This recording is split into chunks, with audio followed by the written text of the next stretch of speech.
as we took to the streets to revel in paradise.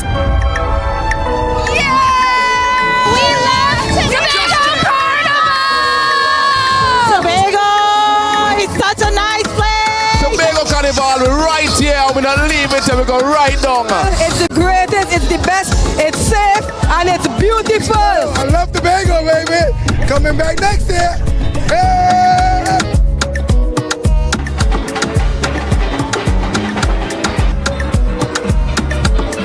Playing pan on the streets is a magical experience. When the band strike up, it's rhythm, steel and powder. This is Tobago Carnival, pan in paradise. Tobago is the best. Tobago Carnival is the new home for the legend of Calypso. Where else can you get sweet Calypso music that gives you that nostalgic feeling? Soca Titans is we title, is we monarch. We built artists from scratch who can perform with the best. Real Titans of Soca. When last you've been to a party, plenty women looking so nice. We must be in paradise. This year, ritual takes on new space and dimension. Traditions will be reimagined, breaking free and taking on new meaning on the road. I love the energy! This year, the revelry is bigger and better. More colors, more meaning, great packages for the masqueraders. Tobago Carnival is freedom. This year promoting safety in all events for Tobago Carnival. This year promoting whining, not minding people business. This year promoting clean fun, security and freedom. Freedom to be any version of yourself that you choose to be with love and safety. Here, you have permission to be you, uninhibited and free. So what you waiting on? This year, this October 2024, experience the ritual, revel in paradise, release yourself.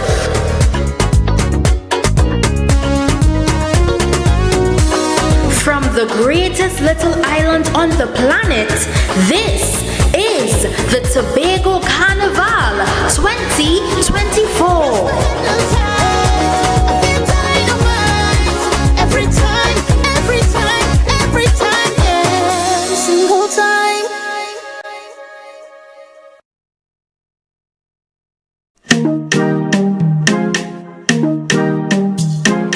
Ladies and gentlemen, esteemed partners and sponsors, and most importantly, our beloved communities, welcome to the Tobago Heritage Festival 2024.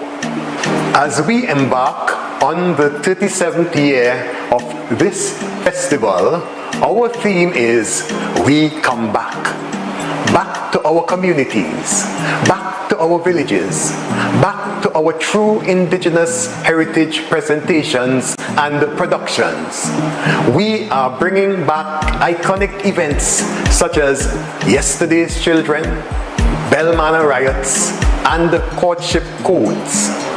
We want to highlight the importance of coming back to our roots, celebrating the people and the communities that make Tobago so special. Get ready for an unforgettable experience as we say, we come back to our true essence. We want to encourage each and every one of you to continue to support our cultural development and preservation in any way that you can. Your support is truly invaluable. Together, we can continue to make a positive impact that will be felt for generations to come. Thank you, and see you in July. Ladies and gentlemen, it is with immense pride and excitement that I address you to officially launch the 2024 Tobago Heritage Festival. The Tobago Heritage Festival is not just an event, it is a journey back to our roots. This year's theme, We Come Back. Back to our communities, back to our villages, back to our true indigenous heritage presentations and productions. It captures the true essence of revitalizing the culture and traditions that have shaped our identity for generations. This year marks the 37th successful hosting of the festival, and we are proud to officially dub the month of July as Tobago Heritage Month, a time when our island comes alive with rhythms, flavors, and stories of our ancestors. The festival continues to offer an unparalleled opportunity for economic growth on the island. Every stakeholder, from local artisan and vendor to hospitality businesses and transportation services, stand to benefit. Our vibrant cultural displays will attract visitors, boost tourism, and provide a significant economic uplift to the island. The heart of this festival beats in our communities. We are empowering each village to manage its own productions to ensure authenticity and sustainability. The Tobago Festival Commissions Limited and the Tobago House of Assembly are here to support you, fostering an environment where our heritage can flourish sustainably. As we embark on this journey, let us celebrate the essence of Tobago. Let us honor our heritage and support our communities as we showcase the vibrant culture that makes our island unique. Thank you.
Tobago Updates Television, your exclusive gateway to Tobago, broadcasting the beauty of this island paradise to the world.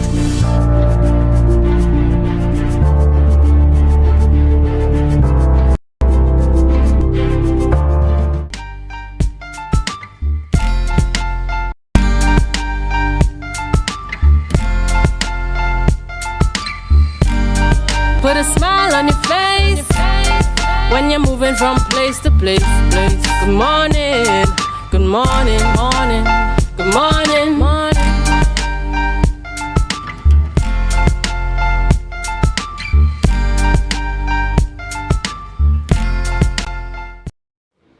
Good morning and welcome to the morning show on Tobago Updates Television. It is Thursday, 11th July 2024, and we're coming to you live from the Port Mall in Scarborough, Tobago. I am Adana Kumbi, and this is the day that the Lord has made, and of course we will rejoice and be glad in it. It is a good thing to be in the land of the living, and so we give God thanks for a new day. We always want to say thank you for choosing us and for joining us each morning through discussions as things relate relates to happenings here on the island of Tobago and around Tobago as well. We thank you for choosing us and for making us the #1 morning show here in Trinidad and Tobago. Wherever you're viewing us from this morning, whether you're viewing on our Facebook live stream, on our YouTube channel, or on Amplia 102, welcome, and good morning to all of you. Before we get into this morning's program, we head on over to the news in 90 seconds. The news is brought to you by Standards. At Standard, nobody beats us on price. Believe it. For Thursday, July 11th, 2024. The Trinidad and Tobago Police Service Social and Welfare Association supports the government plan to make Tobago a hard target for criminal elements due to the rise in murders on the island. ASP Gideon Dixon noted that officers from the Interagency Task Force and the Guard and Emergency Branch have been redeployed to Tobago to assist local police. He emphasized the need for continued support and praised the announcement of a new crime plan by Prime Minister Dr. Keith Rowley and the Tobago House of Assembly Chief Secretary Farley Augustine. Up next, political scientist Professor Hamid Ghani criticizes Prime Minister Dr. Keith Rowley and his government for only recently addressing Tobago's crime problem, suggesting their actions are politically motivated with an election approaching. Following a National Security Council meeting on Monday, the government announced a new anti-crime plan, including sending reinforcements and training officers.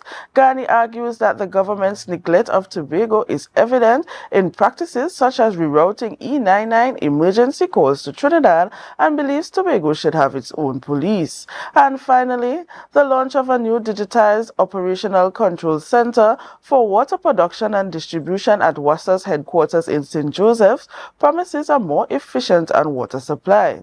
Public Utilities Minister Marvin Gonzalez highlighted that the 18 million operational control center as a significant investment. The center, equipped with modern technology and managed by engineers, will enhance WASA's daily operations, including leak detection and wastewater management. The center monitors key installations and distribution systems in real time, allowing for immediate responses to issues. Gonzalez praised the center's ability to improve service quality and accountability. And that was your news in 90 seconds. Get your quality furniture and appliances at Standards. Frigidaire gas range $599. Serta base and mattress $1,899. RC 50-inch smart 4K TV as low as $2,599. Yes, at Standard, nobody beats us on price. Believe it.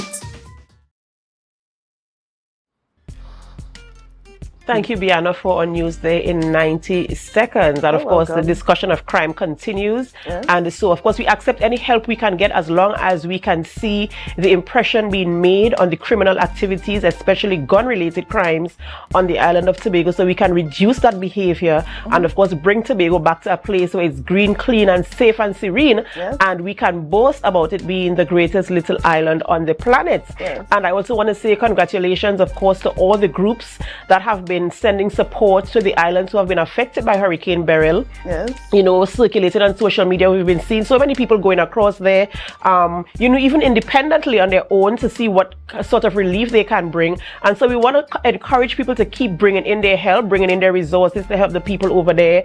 And of course, to do so safely, if you can team up with the agencies to do so. Bianna, how do you feel when you see our, you know, our neighbors in such stress, and we can stand up as a people, you know, pull ourselves together, pull our resources together, and to go across there and say, listen, I am going to help. I'm going to assist my brothers and my sisters across the waters.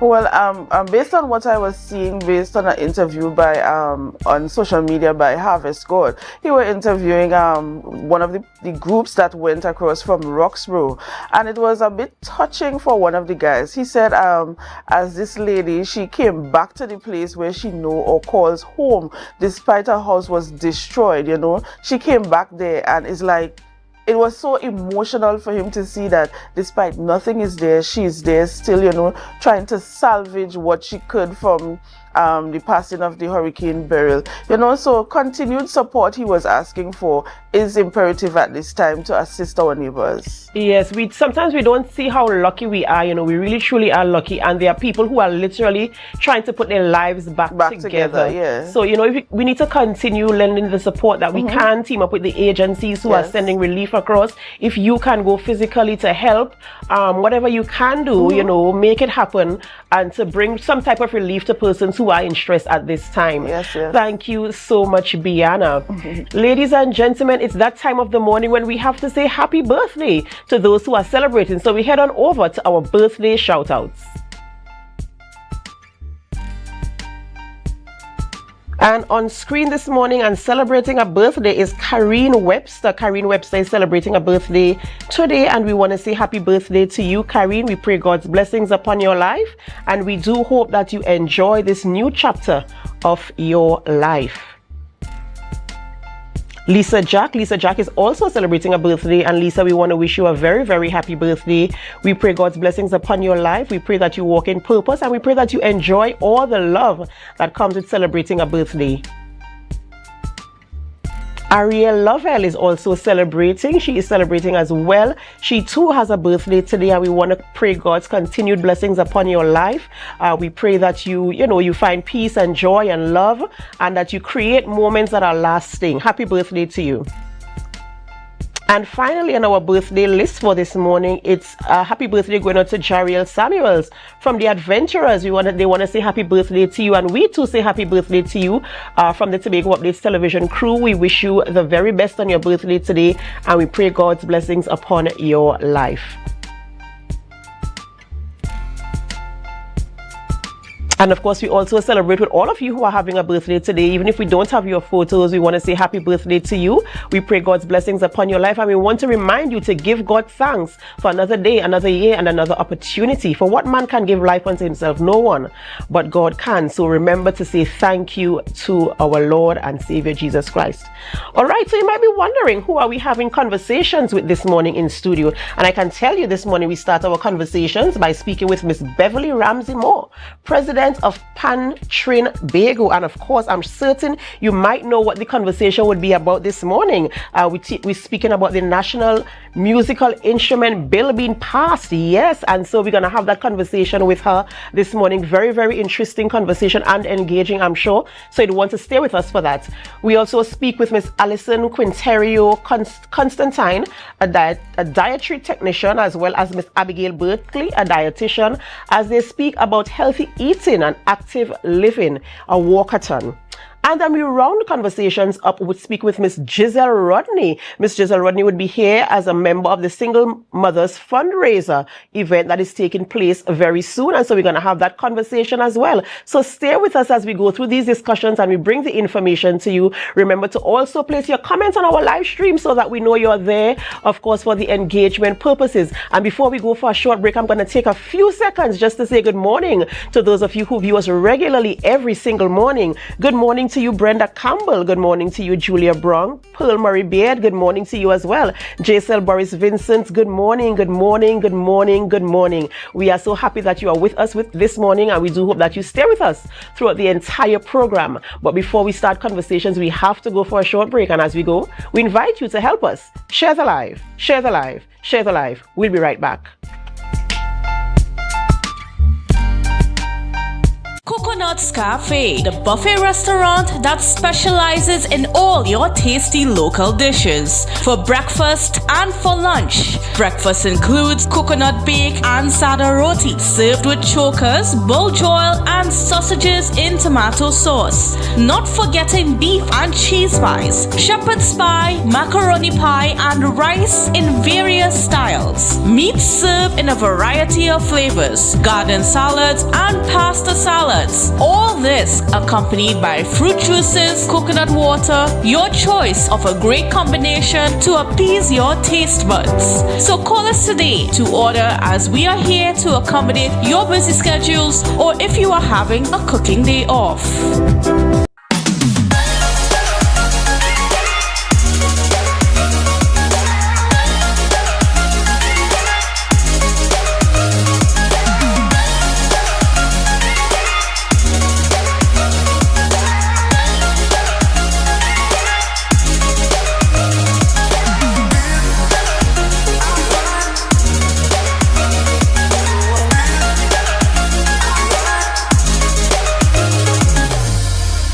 Get your quality furniture and appliances at Standards. Frigidaire gas range $599. Serta base and mattress $1,899. RC 50-inch smart 4K TV as low as $2,599. Yes, at Standard. Nobody beats us on price. Believe it.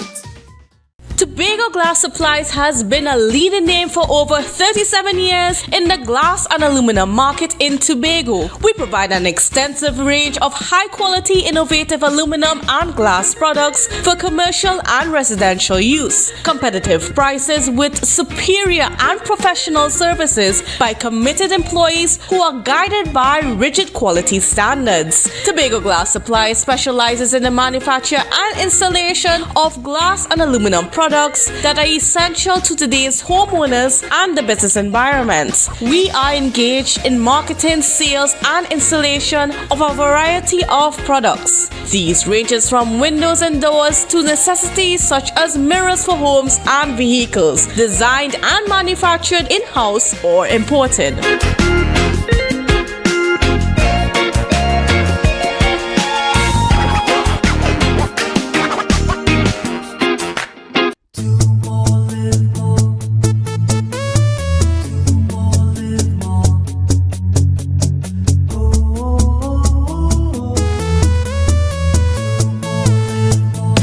How it's gonna go. They better look up below, 'cause this is your show, and everybody's gonna know. Say it to them once again. They better look up below. This is your show, and everybody's gonna know. That's how it's gonna go. They better look up below, 'cause this is your show. You can now get whatever you need whenever you need it anywhere in Tobago with Tapago. Your meals, medication, groceries, and shopping all delivered directly to you. No more hassle, no more stress. Get the Tapago app today on Google Play or Apple App Store. That's TAPPOGO, and let us deliver to you. Check our website at www.tapogo.app or call the experts at 494-TOGO and 484-4746. Tapago. Relax. We will get it to you. Tapago's at your service. I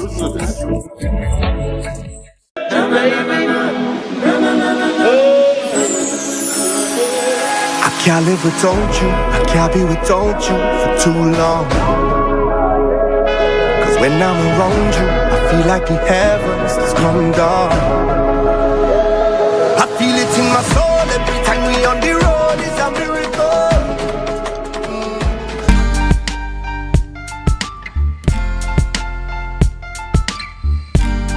Put a smile on your face when you're moving from place to place. Good morning, good morning, morning, good morning, morning.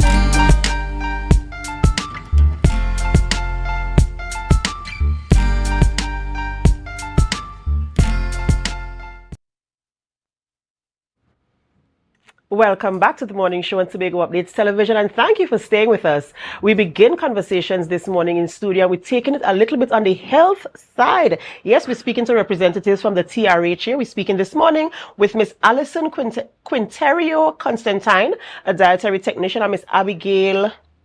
Remind me of the surname, Miss Abigail.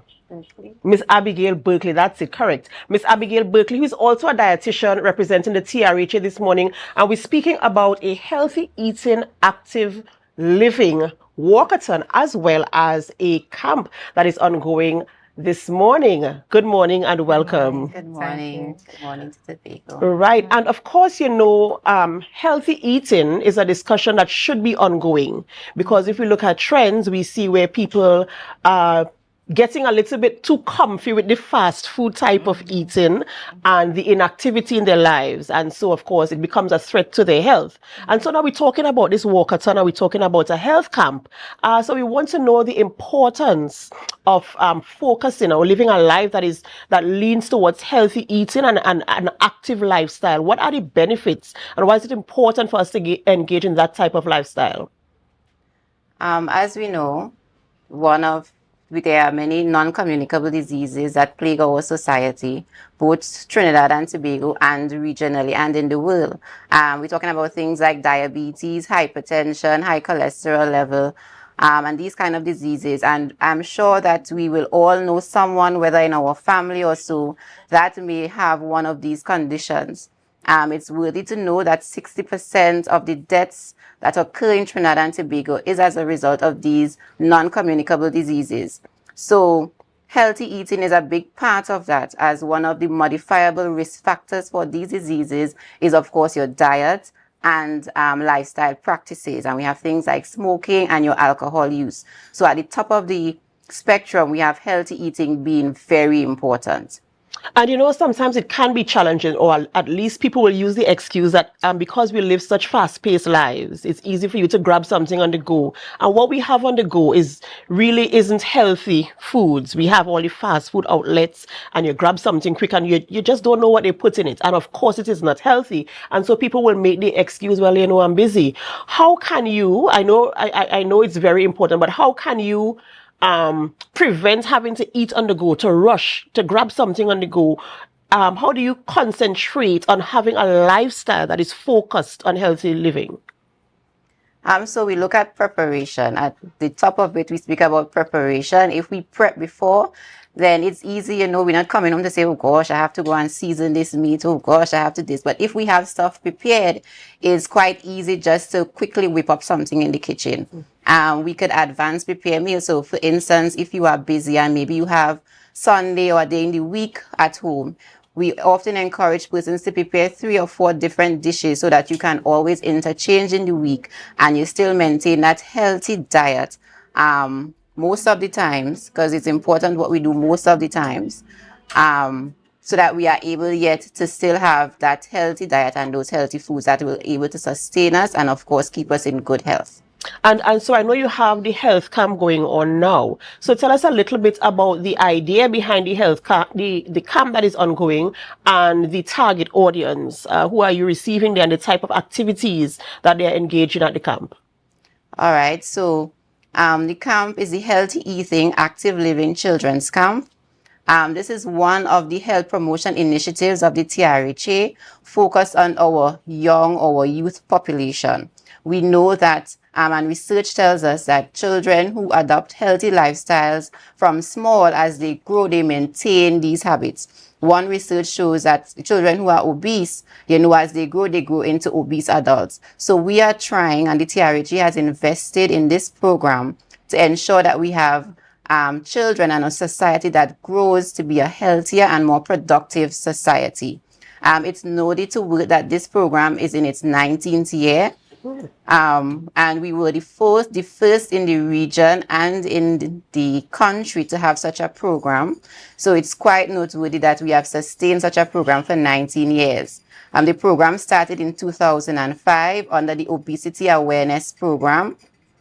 And noticing that, children, or obesity is not the only condition that is affecting the population. We have children that will have high blood sugar, children that their cholesterol levels are quite high.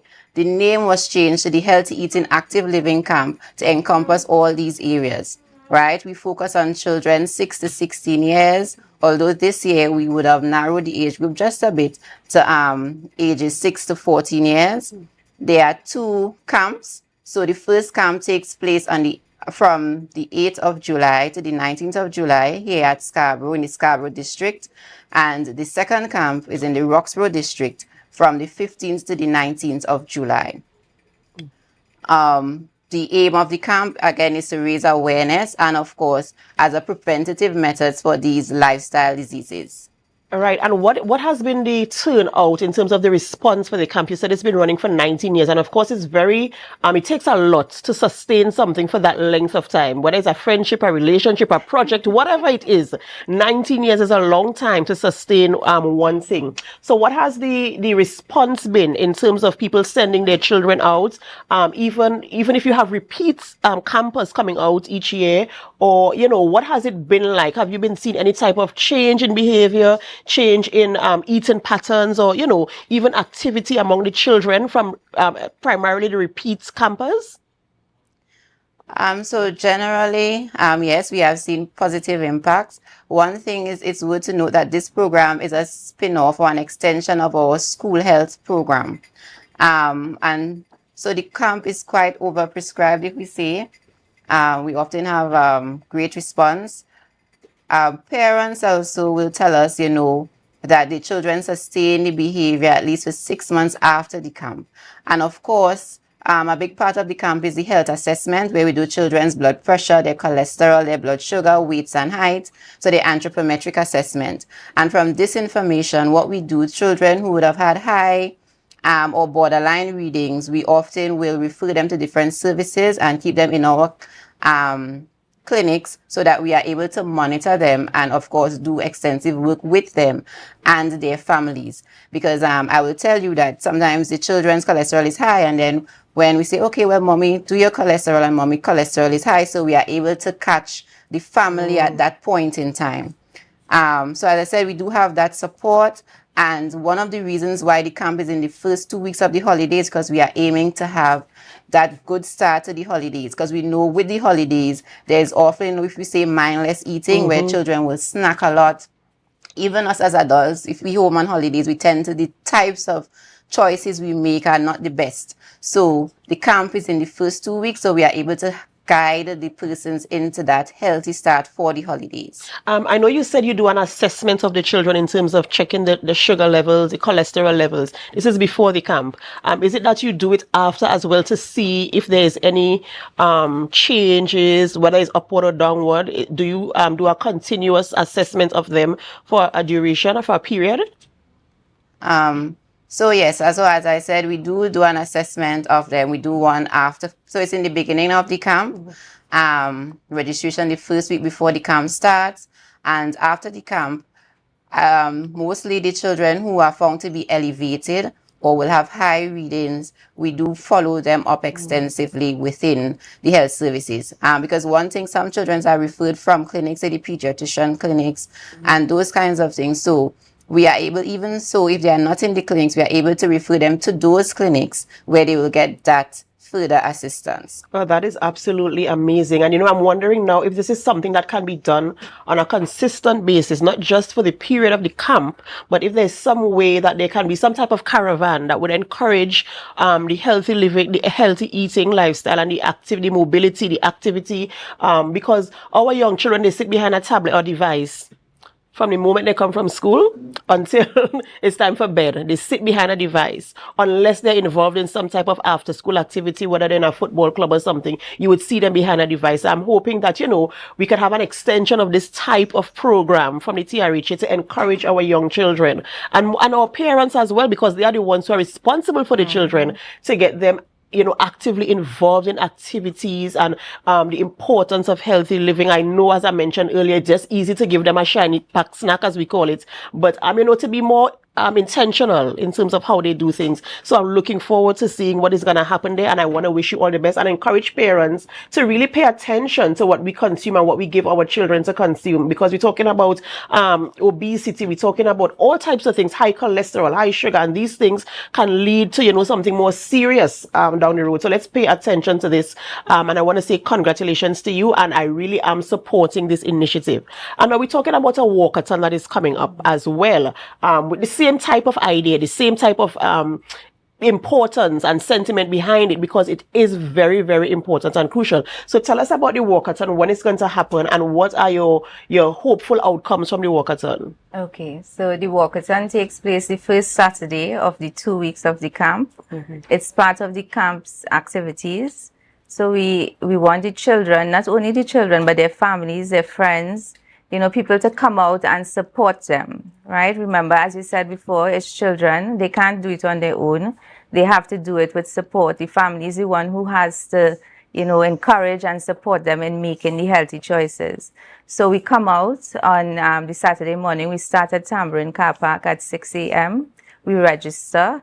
We come through the streets of Scarborough with the truck, with cyclists, with bikers, moko jumbi, things that children would, because remember, you have to wake up these children early, so you want them that there's something they're looking forward to. That's right. Right? So we pass around Tea and Tech Garden side down to the Coast Guard around the food hub, and then we come back to the Esplanade, where we would have an aerobic burnout, dance aerobic burnout.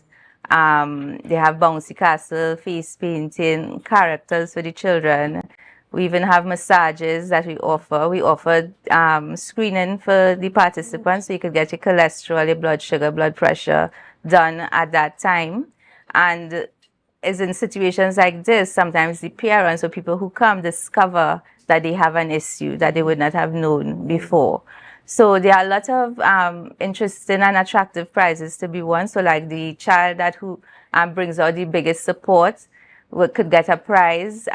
Maybe the youngest, the oldest, the person who comes first.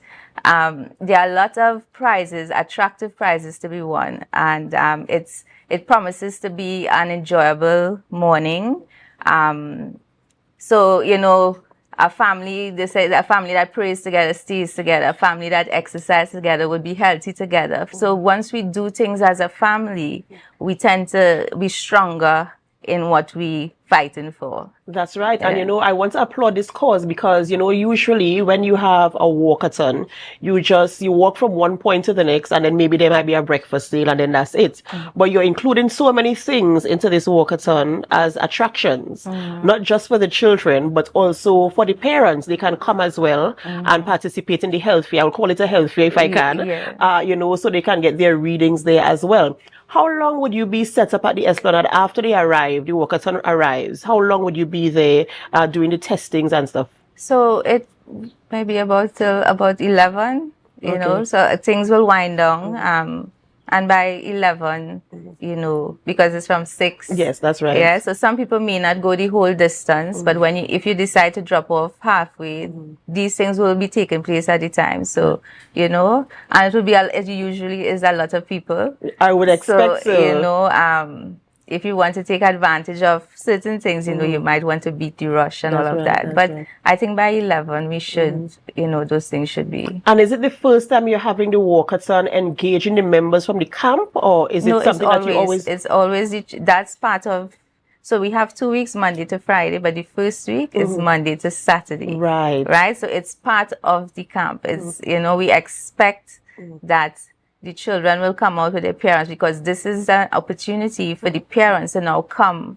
Yes, you drop your child to a camp, and yes, we want our children to be healthy, but this is you now taking up the man and say, yes, let's do this, yes, right? Yes. And not only that too, it also gives an opportunity for the parents to know of the other children who are in the camp, the other parents. Yes. You know, so it gives an opportunity to socialize. That's right, for socialization as well. So, you know, I'm looking forward to seeing what the numbers are going to be like. And so what is it usually like?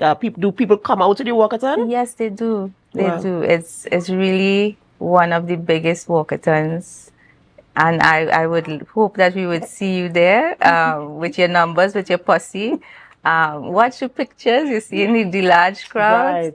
And normally persons will join us along. So you might see persons in the market, and when we pass around there, they join in the dance. You know, they join in the walk, persons that are exercising in the morning. So it's definitely one of the best, if not only the best, walkathons in Tobago, and it's a grand time. Persons usually have a great time. Awesome. And in terms of participating in the aerobics burnout, do you have to register before? Or as you mentioned, if I see you on the route, if I'm running around my business on Saturday and I see a burnout happening there at the Esplanade, can I just join in? Yes, definitely. Right, absolutely. You know, it's something to look forward to. And, you know, we welcome these types of things happening because, as I mentioned, sometimes we get a little bit comfortable where we are. We want the cushy, easy way out. We don't want to work for anything. And so this is a welcome event. So this is taking place this Saturday from 6 a.m. They gather at Tambourine Square and walk all the way down to the Esplanade. The route will be explained again before we go, so you would know exactly what is happening there. But meet them 6 a.m. at Tambourine Square for the annual walkathon, and they're heading all the way to the Esplanade beginning from 6 a.m. And remember, there are prizes to be won. The aerobics competition, of course, the aerobics burnout, and the health fair. You can get your numbers. You can get your numbers checked there as well to know the levels of your sugar and cholesterol levels, and all these things are happening there as well. So come out and support this initiative. In closing, is there anything else that you want to share with our viewers this morning to ensure that they understand what you're about, and just to get them to be a part and to partner with you on this initiative and probably future initiatives to come. So in closing, we just want to say that healthy eating, active living, the camp is on. We encourage persons to live a healthy lifestyle, be active. Again, we encompass family, children, everyone to be part of this great initiative. Thank you so much, of course, for coming on this morning and bringing that information to us, encouraging us to live healthy lifestyles. Remember, it's a lifestyle choice, a lifestyle change. So it will take some work, but if you are intentional, you can do it. And of course, the support is there. I'm putting this out there. They have not said it, but the support is there. I'm sure you can speak to one of the dietitians there or any representative, and they can direct you as to how to get started with your own healthy lifestyle. Ladies and gentlemen, we have to go for a short break before we continue conversations in studio this morning with our guests. And as we go, we invite you to help us. Share the live, share the live, share the live. We'll be right back.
Deltec Distributors Weekend Special Wings Friday. 3 pounds wings, 2.5 kilogram fries. Special 100 TT Soup Saturday. 2 pounds cube beef, 2 pounds cow heel, 2 pounds chicken foot, 2 pounds pigtail, or smoked bone. Special $150. Super Sunday. 3 pounds leg and thigh chicken, 3 pounds sliced pork, 3 pounds lamb slice, 3 pounds cheese, 2 pack of pasta. Special $250. Located Main Road, Argyle, Tobago. We deliver 20 TT. Contact us on deltecdistributors.com 395-5040 or 237-0102. Deltec Distributors Weekend Special.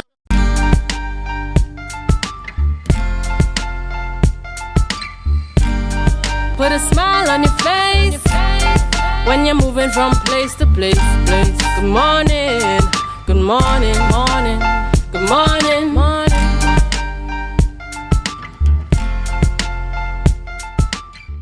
Welcome back to the morning show, and thank you so much for staying with us even up until now.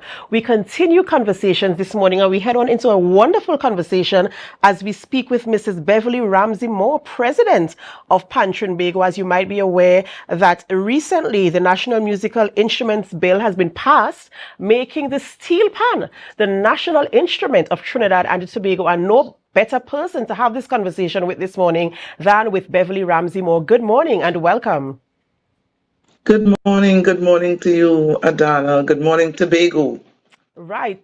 Of course, before we get into the conversation itself, we have to talk about the emotional aspect of this conversation. Knowing that this, it took some time for us to get here. And here we are. The bill has been passed and our national instrument is the steel pan. We know how you feel about the steel pan and the steel pan music and the movement. How do you feel knowing that it is official? Our national instrument is in fact the steel pan. Of course, it's a wonderful feeling knowing that it took over 32 years since the declaration. The steel pan movement is as old, or I should say, much older than the very independence nation of Trinidad and Tobago. And for our pioneers, those in the 1930s and 1940s who would have struggled extremely hard to have this instrument evolved. And then in Prime Minister Patrick Manning would have given, as Independence Day message to the nation when he would have declared the pan as our national musical instrument. And then after that, nothing happened because it was just in an Independence Day message. But it was very important to have it as a law formally declared by the Parliament. And so Pan Trinbago, since over 32 years, would have celebrated August as our Steel Pan Month, making it very significant that, look, Pan is Trinidad and Tobago. But, it took some doing. There were those persons who were actually, like Henry Harper, who, they were agitating and all of that for it to be done. But under my presidency, I would have formally approached our line minister to have it done. And, it's really, really a wonderful feeling since it did not take very long for him to go to Parliament. There was a lot of back and forth conversations between us because they were wondering how we could get this done. How could we pass this as a law here in Trinidad and Tobago? And eventually it went before the Parliament. I sat there. I saw the entire House supporting it, both opposition and government. And so now we know definitely that steel pan is indeed the national musical instrument of Trinidad and Tobago and by law. And it's amazing that you just said that there. As you sat there, you saw the support coming from the government and from the opposition. And they always say that two things that unite people, sports and music. And so I'm really happy that we had that measure of support to ensure that we got this done. And I'm thinking that sometimes in Trinidad and Tobago, we are so inventive and so creative and we have so much talent here. And sometimes we allow people to steal things from us. But I admire the fact that the work was put in to ensure we got to this day. You mentioned that the late Prime Minister Patrick Manning mentioned in his conversation that the pan is our national instrument, and now here we are, 2024, having it done. And I was of course, following your Facebook, your social media pages and seeing, of course, your lead up to the conversation, your lead up to, I'm here and it's happening. And I know that you feel really, really happy and proud about it. And, you even mentioned how easy it was for you under your watch to make sure we had it done.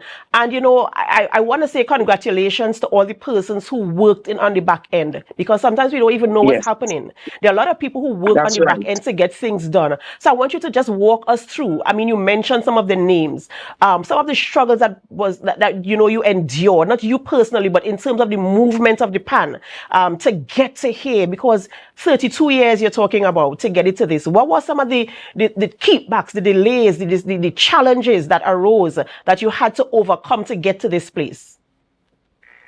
Well, I think basically, listen, one of the first things that had to happen is the cleaning up of the movement.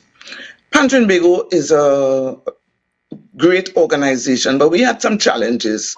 And if you want people to take you seriously, then there are a number of things that you have to do. All right. So though in 1992 it was declared by former Prime Minister Patrick Manning, and Pan Trinbago started celebrating Pan Month, paying homage to the declaration by former Prime Minister. It was very important to put Pan Trinbago in a particular way so that people will take us seriously. And I think that is what my leadership brought to the table, taking Pan seriously.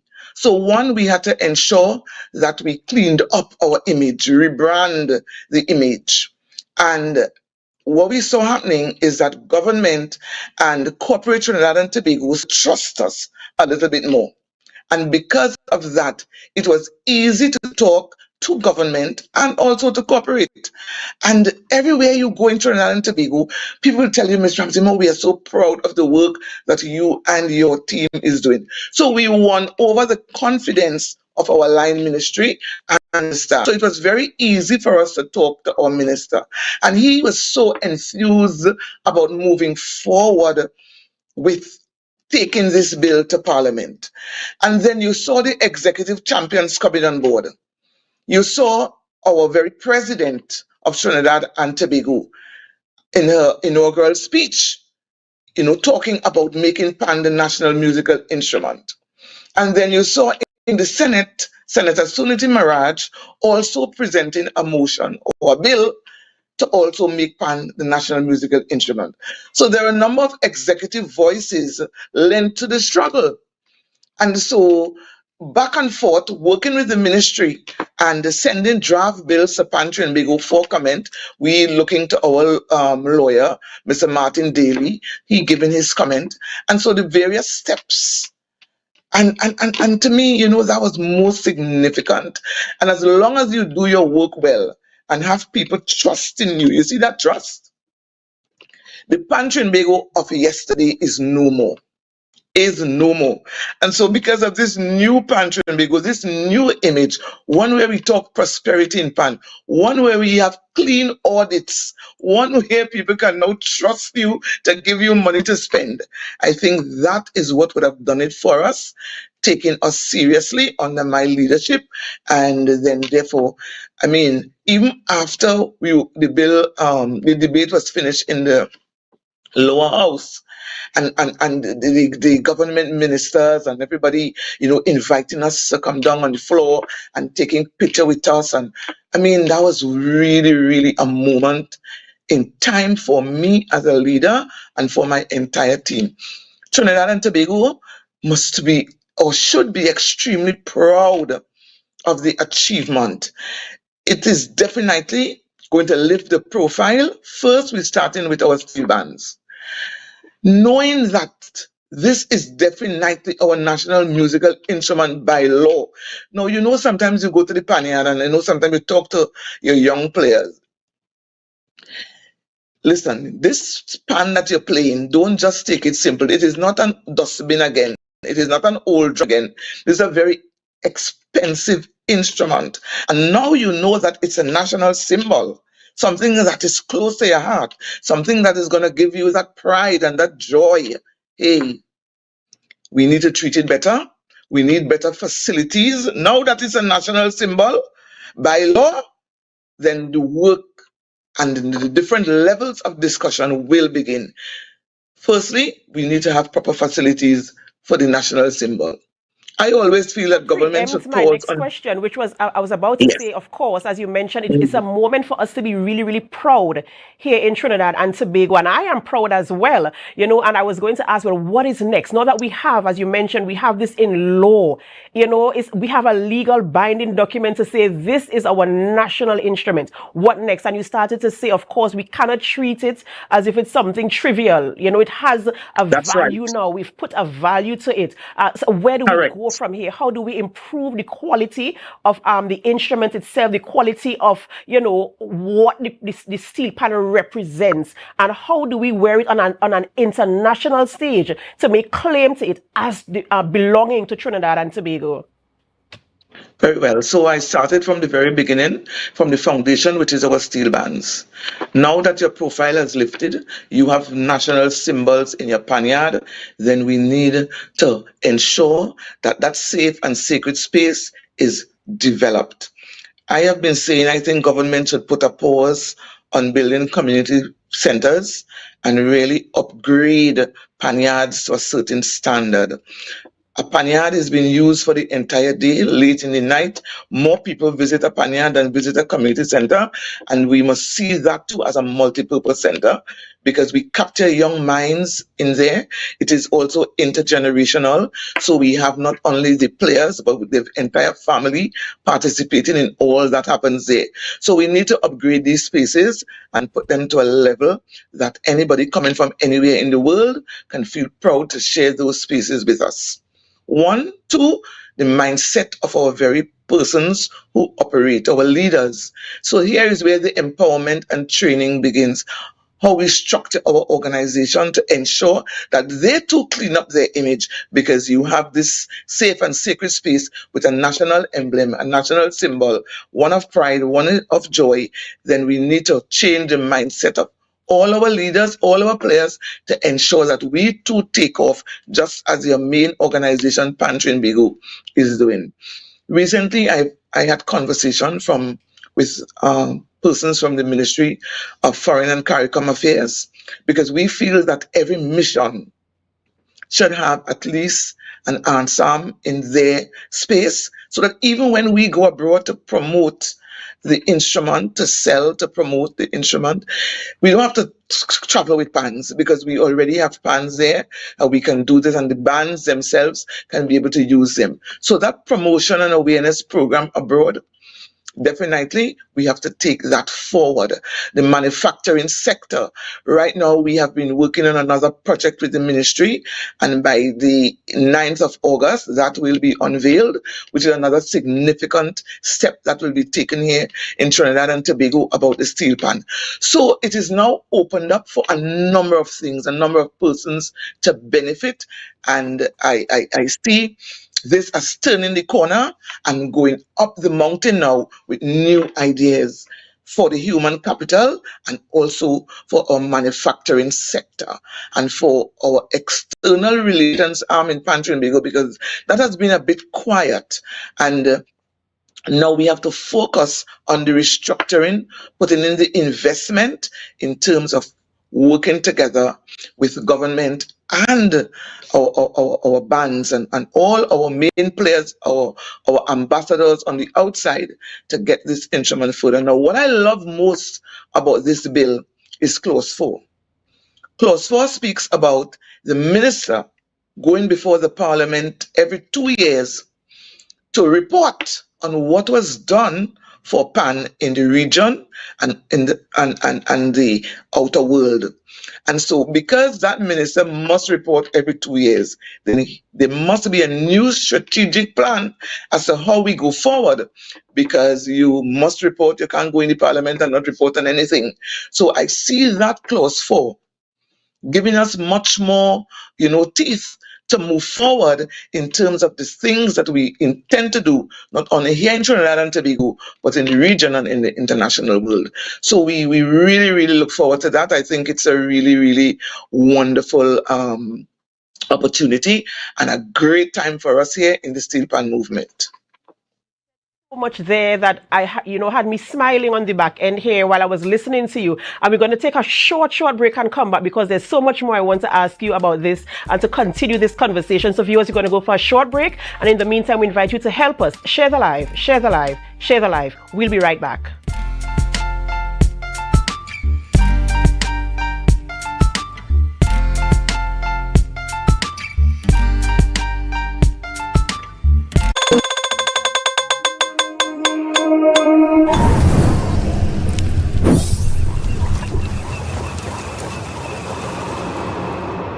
No place like home, home, home.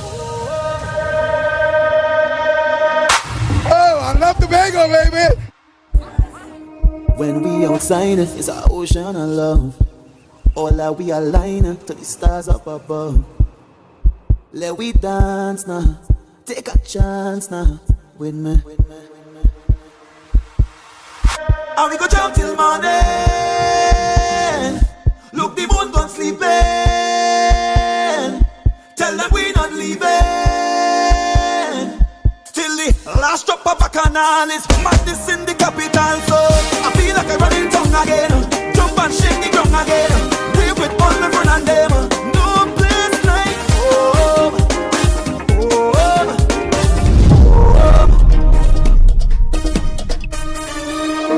We jump till the moon come down. It's we who the stars shine on. Play a mass and break away. Freedom in with DNA.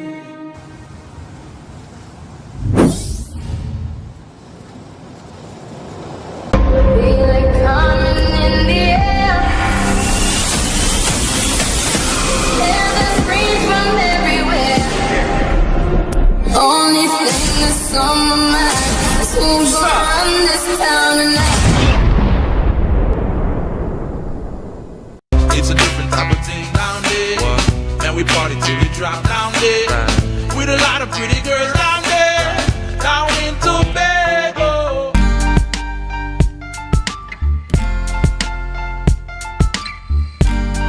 Put a smile on your face when you're moving from place to place. Welcome back to the morning show on Tobago Updates Television. We're just about 7:47 a.m. So if you're getting to work for 8 a.m., you have about 13 minutes to get there. Remember to drive safely on our nation's roads to get to work on time. All right, we continue conversations this morning. We're speaking with Mrs. Beverly Ramsey Moore, President of Pan Trinbago, of course, with all the excitement about our national instrument now being legally the steel pan. Welcome back, Mrs. Moore. Yes, I'm right here. Right. So before we went to the break, of course, you gave us a whole list of things that, you want to see the projections in terms of what is going to happen now that the steel pan is our legal instrument. And of course, clearly you spent time on this. Clearly you sat down and you thought about where do we want to position pan in the coming years. And I want to talk about that clause 4 because I hadn't paid attention to the entire bill. Clause 4, which speaks to the minister having to report every 2 years. And I know that for you, that will be a standout because I know you always have ideas churning in your mind as to where you want to see the movement of pan going. And as I said, to have that measure of ownership. And you were talking about things that we should do in terms of elevating the pan now that we have this status. And I want to talk about the panyards. You mentioned that the panyard should now be a place that is comfortable of a high standard. And let me tell you something. As you rightfully said, families come there. Because if I have a child playing pan, I know rehearsals go into the wee hours of the morning. And he's not going to stay there by himself. Mommy might have to be there or daddy might have to be there. A lounge area, a kitchen, a kettle, something, bathroom facilities. These are the types of things we're talking about. If you have visitors, people coming to the panyard, and I can see it. That's right. Not because we want to do this, but because of the way you put it across, I can actually see it being integrated into how we operate. And of course, things like that give us that sense of pride. Because can you imagine walking into a complex, a pan complex? This conversation is so exciting. I've not been this excited to have this measure of conversation in a long time. And I'm happy that you are sitting here in this position to drive this forward. And I want to give you, my full support, the very best to you and the organization. And I want to see how you're going to use your team members, because one thing I know about Beverly Ramsey Moore is that she's not doing this alone. The team coming with her. And I'd love to see how they integrate the team to use their skills to do what needs to be done to get it there and to hold the minister accountable for what is going to happen in the coming 2 years, because as you said, he has to report. So, kudos to you, kudos to your team, kudos to the government of the Republic of Trinidad and Tobago. Many, many, many congratulations to you all. We're talking about now on an international stage. You mentioned a few things in terms of all the missions having steel band centers wherever we go. So when we go there, we can, of course, have claim to our steel pan. Tell me, how do you see this rolling out in terms of, because if they have the steel pans there, how is it going to be used when the groups don't go to the countries? Is it that you are saying we should have groups in countries practicing, using, and of course, establishing steel pan in the different countries?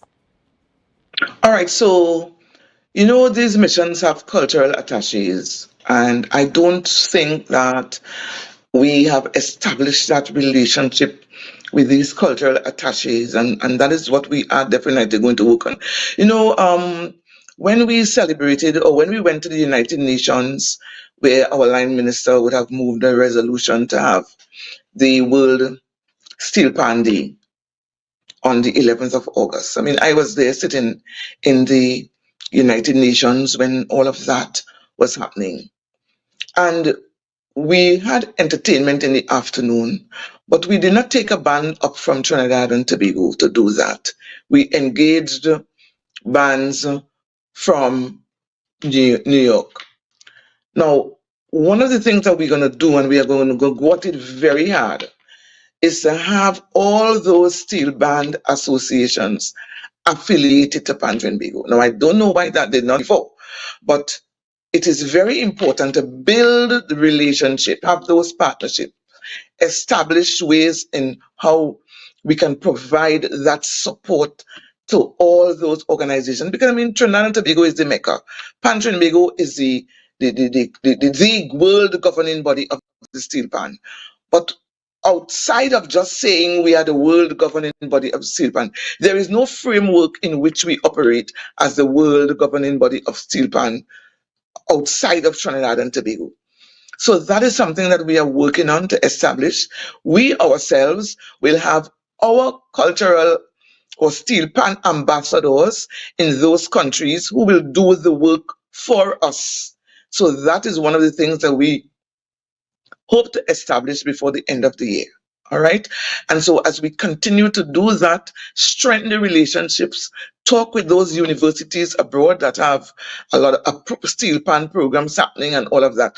So we need now, with bold assurance, to go out there and to establish ourselves in the international world.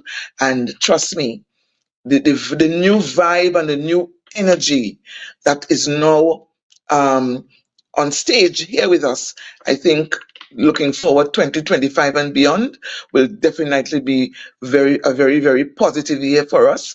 Our team, marketing team, is already working extremely hard to ensure that that part of it is done.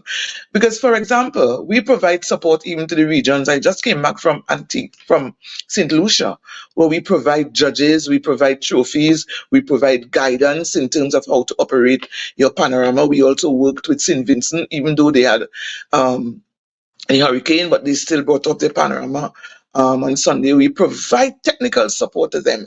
And so it's just that we want to establish those in a proper framework as we continue to reach out, as we continue to build those relationships with the international world and with our regional partners. Coming up for World Steel Pan Day, we have, we'll be working closely with the ministry because they're going to be having a conference, a steel pan conference here. And Pan Trinbago is working closely with them to ensure that we have those persons abroad come in to be a part of this conference. And at the end of that conference, we are hoping that we can come up with a resolution to have our Caribbean partners and our international partners on board so that we can start building out that framework as to how we move forward 2025 and beyond.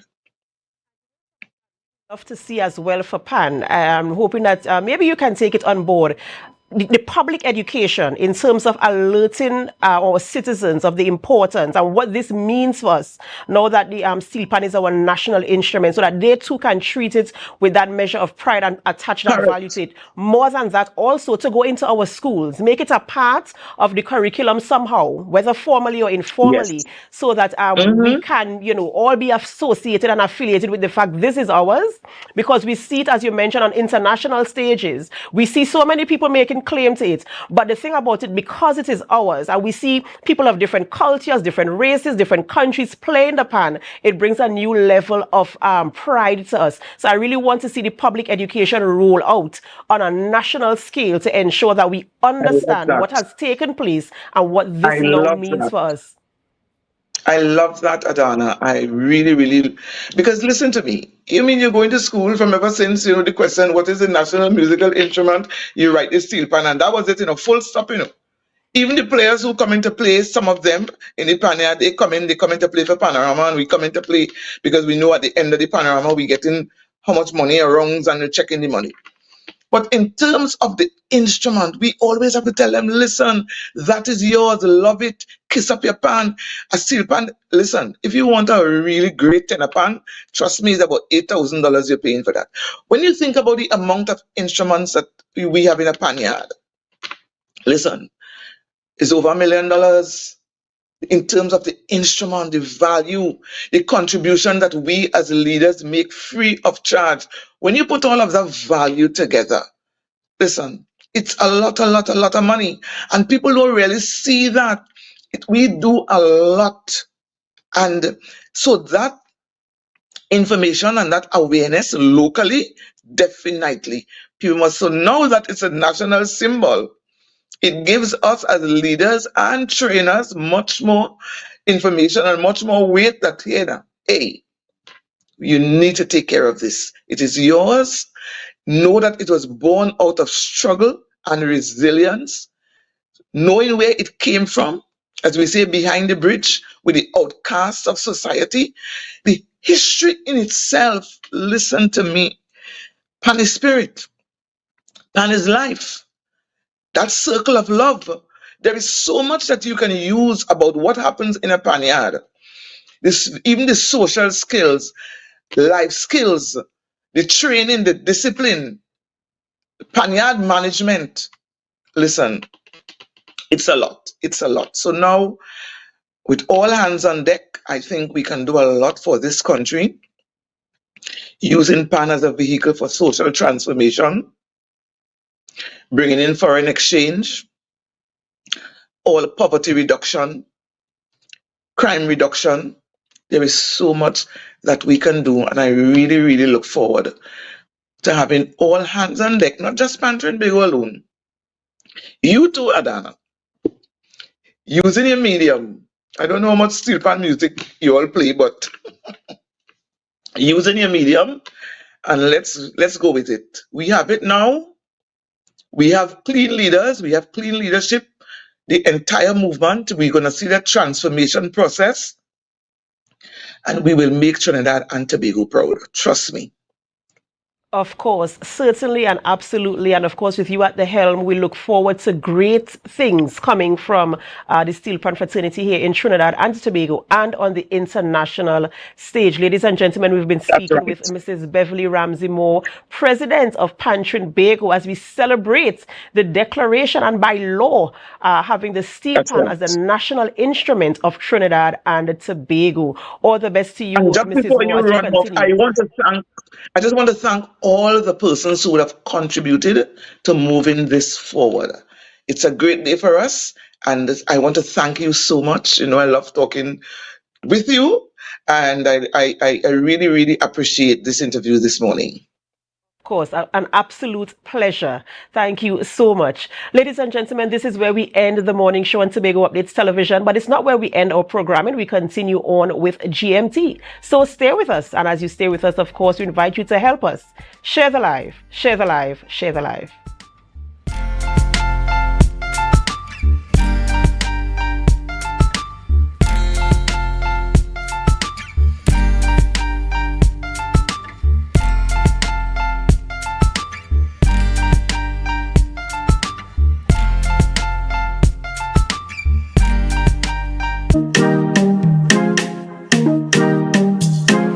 Ladies and gentlemen, esteemed partners and sponsors, and most importantly, our beloved communities, welcome to the Tobago Heritage Festival 2024.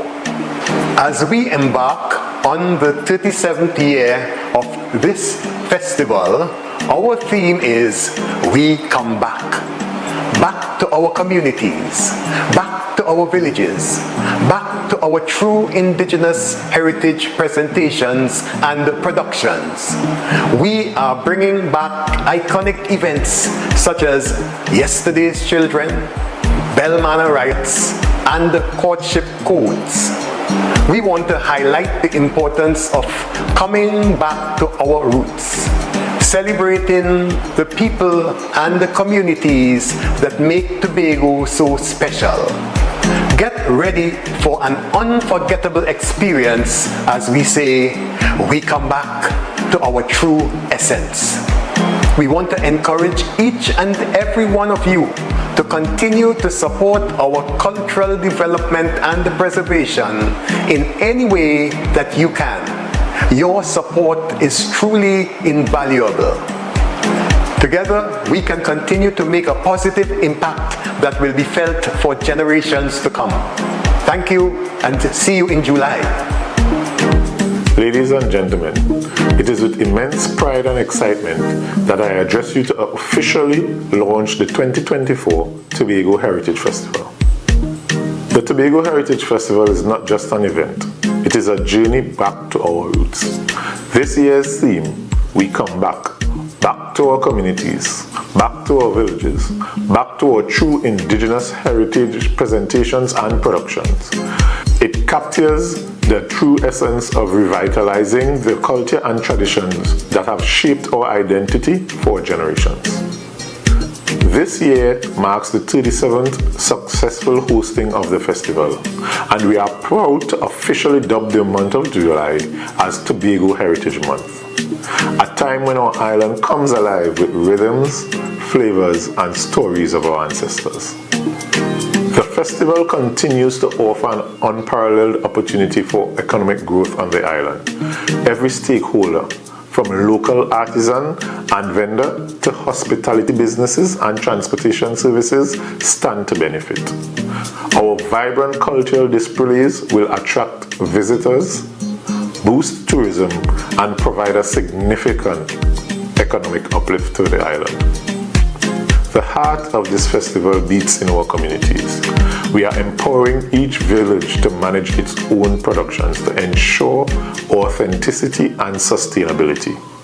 The Tobago Festival Commissions Limited and the Tobago House of Assembly are here to support you, fostering an environment where our heritage can flourish sustainably. As we embark on this journey, let us celebrate the essence of Tobago. Let us honor our heritage and support our communities as we showcase the vibrant culture that makes our island unique. Thank you.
last year, October 2023, the island tilted.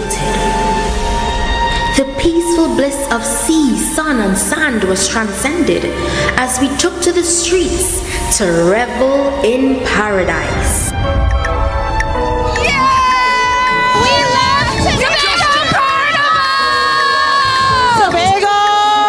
Such a nice place! Tobago Carnival, we're right here. We're not leave it and we go right down. It's the greatest, it's the best, it's safe, and it's beautiful. I love Tobago, baby. Coming back next year. Hey!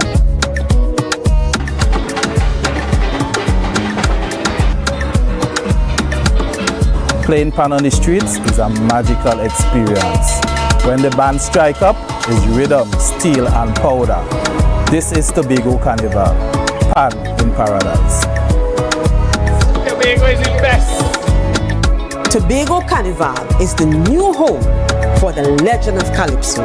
Where else can you get sweet Calypso music that gives you that nostalgic feeling? Soca Titans is we title, is we monarch. We built artists from scratch who can perform with the best. Real Titans of Soca. When last you've been to a party, plenty women looking so nice. We must be in paradise. This year, ritual takes on new space and dimension. Traditions will be reimagined, breaking free, and taking on new meaning on the road.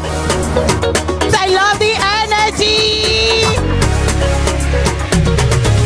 This year, the revelry is bigger and better. More colors, more meaning. Great packages for the masqueraders. Tobago Carnival is freedom. This year promoting safety in all events for Tobago Carnival. This year promoting whining, not minding people business. This year promoting clean fun, security, and freedom. Freedom to be any version of yourself that you choose to be with love and safety. Here, you have permission to be you, uninhibited and free. So what you waiting on? This year, this October 2024, experience the ritual, revel in paradise, release yourself.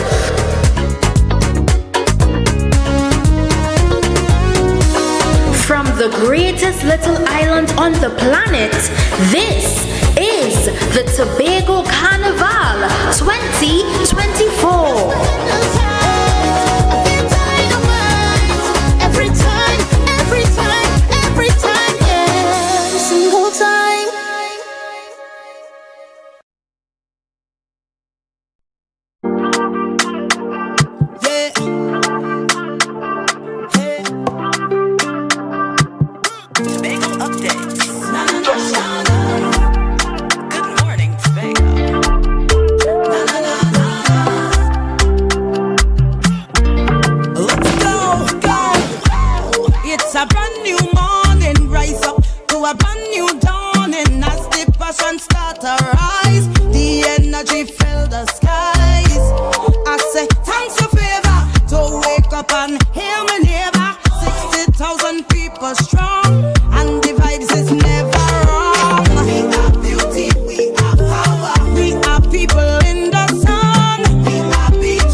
To Good Morning Tobago right here on Tobago Updates. I am Chanel Felix. And you know, whenever you see me sitting here, it's because we're about to have those conversations that you want to have. While I ask those questions that you want asked. But before we get into this morning's conversation, let's have our news in 90 seconds. The news is brought to you by Standards. At Standards, nobody beats us on price. Believe it. The Trinidad and Tobago Police Social and Welfare Association supports the government's plan to make Tobago a hard target for criminal elements due to the rise in murder on the island. ASP Gideon Dixon noted that officers from the Interagency Task Force and the Guard and Emergency Branch have been deployed to Tobago to assist local police. He emphasized the need to continue support and praised the announcement of a new crime plan by Prime Minister Dr. Keith Rowley and the Tobago House of Assembly Assembly Chief Secretary Fali Augustine. Additionally, political scientist Professor Hamid Ghani criticized Prime Minister Dr. Keith Rowley and his government for only recently addressing Tobago's crime problem, suggesting their actions are politically motivated with an election approaching. Following a National Security Council meeting, on Monday, the government announced a new anti-crime plan, including sending reinforcement and training officers. Ghani argues the government's neglect of Tobago is evident in a practice that allowed the routing of the E99 emergency calls to Trinidad and believes that Tobago should have its own police force. Finally, the launch of a new digitized operational control center for water production and distribution at WASA's headquarters in St. Joseph promises a more efficient water supply. Public Utilities Minister Marvin Gonzalez highlighted the $18 million operational control center as a significant investment. The center, equipped with modern technology and managed by engineers, will enhance WASA's daily operations, including leak detection and wastewater management. The center monitors key installations and distribution systems in real time, allowing for immediate responses to issues. Gonzalez praised the center's ability to improve service quality and accountability. And that was our news in 90 seconds. Get your quality furniture and appliances at Standards. Frigidaire gas range $599. Serta base and mattress $1,899. RC 50-inch smart 4K TV as low as $2,599. Yes, at Standard. Nobody beats us on price. Believe it. Good morning and welcome back. This morning, as we chat more about the crime situation in Tobago, I have the privilege of sitting with ex-ACP, Mr. Nurse. Good morning, sir, and how are you doing? Good morning, and good morning to Tobago and all persons wherever they are who are tuned into your program. Now, we have sat here, Mr. Nurse, on several occasions to chat about the crime situation in Tobago, but this time we are talking about the fact that the sleeping tiger has awoken, as you put it. You have suggested on several occasions that there are particular crime dens in Tobago that go unnoticed or unrecognized, that persons, tend to overlook. But now we are seeing the outward manifestation of that on the island. Talk to us a bit about that. Well, let us look at that from two limbs. The criminal element doing what they do and the police response to all of it. Let us take the police response, and I promise to be brutally blunt, whether I'm liked or not.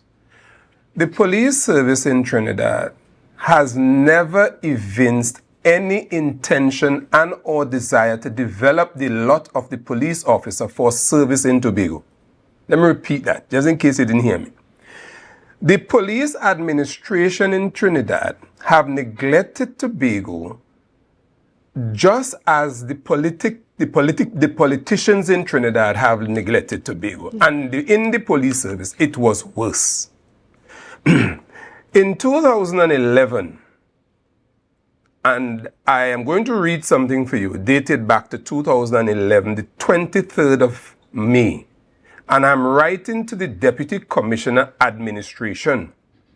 Training for police officers, formerly Special Reserve Police. Since the year 2000, Tobago Division has had an intake of 2 Special Reserve Police officers into the regular service. It is trite that Special Reserve Police officers receive training in limited areas of policing and for a much shorter period than the regular officers. I am aware that some training was given to the first intake of police officers. However, the second batch received no further training beyond that which they receive as Special Reserve Police officers. As a consequence of this, I am writing to you to alert the Police Training Academy of this shortcoming and respectfully ask that due consideration be given to this training in the most precipitous fashion. Should we not achieve this objective, it would definitely result in the lowering of the quality of policing delivered to members of the public in Tobago, since the Special Reserve who were absorbed into this division account for a significant percentage of the police strength in Tobago. It is my belief that these training can be done here in Tobago utilizing some of the resources available in this division. The situation outlined is urgent. Sorry, let me read it again. The situation outlined above is urgent and respectfully ask that it be given your usual urgent attention, please. This is dated the 23rd of May, 2011. There was no response. Whether this left Tobago or not, I don't know. But it is addressed to the Deputy Commissioner Administration. And that was during your time? That was I was the legal officer for Tobago at the time, and I detected the weakness, and nothing was done. Now, I think what I want to ask before you even get into that question, when it comes to the actual training of officers, is there any curriculum that is set up that is specific to Tobago circumstances? No. The police training curriculum is developed by the Police Academy. And anybody who is to do training on behalf of the Police Academy must be acquainted with this with the curriculum. And so what the academy does is that it gives you what they want you to teach, and that's quite fine. But this situation I've outlined here epitomizes the lot of the Tobago police. Now let us look at the criminal element in Tobago. There are a lot of things that happened between the year 2020 and now. The Tobago prison did not have any intake of prisoners here. The prisoners had to go to Trinidad. And you have cross-fertilization. You have, persons for maybe very minor offenses, incarcerated, not getting bail, going to Trinidad. And you know what happens there. There is now the Tobago crime situation is multifaceted. There was a study done in 2011 which said that Bethel was one of the hard areas. If you look at Bethel now, Bethel is changing. Now, I did a paper in 2009 called Preserving Our Virgin Territory. And that was Mariah, Charlottesville, and Roxborough. What I found from that is that if Tobago had then 10 notorious criminals, 7 was from the Golden Lane, Lake Atu area. And nobody paid attention to it. So it is for the lack of action. It is for the lack of proper leadership in Tobago that we are having our problems. And when you have crisis like this, your leaders must lead from in front. The ACP must lead from in front. And I make no bones about that. Right. And when we have a situation where the THA is limited in the type of criminal or crime-related policies that it has been created or have been able to create, how does one even step forward to lead from the front, from a governmental perspective, when we are limited by the Constitution? Well, now we see a thrust towards, the implementation of a Tobago police service because the situation has become what we would call dire. But before now, how was any policy going to be created with all the limitations that have been presented? The Tobago House of Assembly was brought into existence on the 4th of December 1980.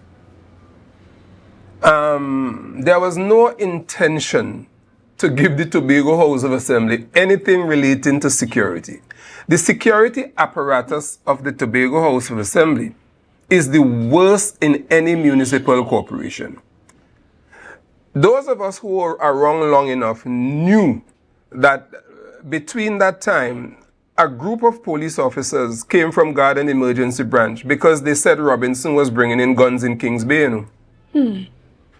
So not the NAR, not the People's Partnership, not the PNM, not the Pandey government of 1995 evinced any intention to properly equip the Tobago House of Assembly. All the municipal corporations in Trinidad have their municipal police. In the elections of 2015, Dr. Keith Rowley promised that he's going to increase the municipal police. And he did deliver.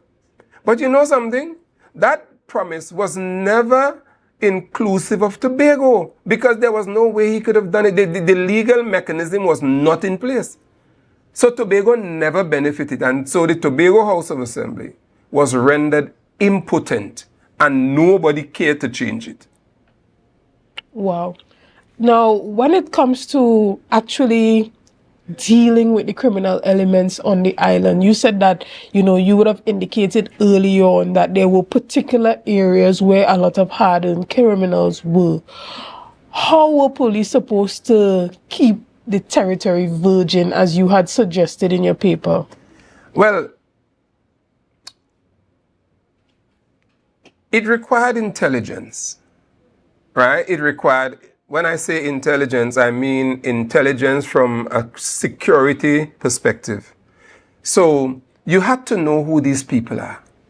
And I don't think the police don't know who they are. I believe they know. But what has happened over time is that some of these police officers have either retired or they have moved to other areas.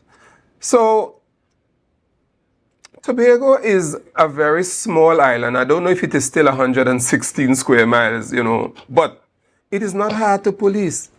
The policing in Tobago requires, and as I've always said, 3 pillars: police presence, public education, and robust investigation. And I will not change from that. There are people in Tobago who are willing to talk to the police, but I don't know if the leadership is ready to talk to the people. And, you know, so police leadership is important. As I said before, we are facing crisis times. If we are to judge from the trajectory of the murder, we are heading to about 30. Right? I want to ask you this question before we move further. How do we help the public to gain more confidence in the police to allow them to cooperate with the investigations?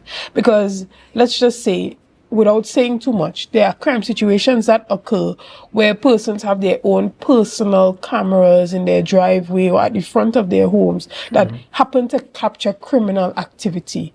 And there are a number of persons who say the reasons why I am not stepping forward to even give this footage is because there have been instances where when you give over the footage to the police, the footage ends up in the public domain. And based on the fact that criminals can see where the footage was taken from or the angle, it puts them, it puts them in the line of fire for criminals to come to them and ask them, why are you cooperating, or even make them become a target to criminal elements. Well, if that is true, it is unfortunate.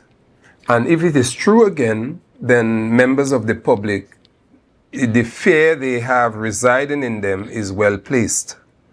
Now, you see it on news before news, you see it on TT Element, Entertainment, all these blogs online are posting the footage of crime happening. All right, let me tell you something.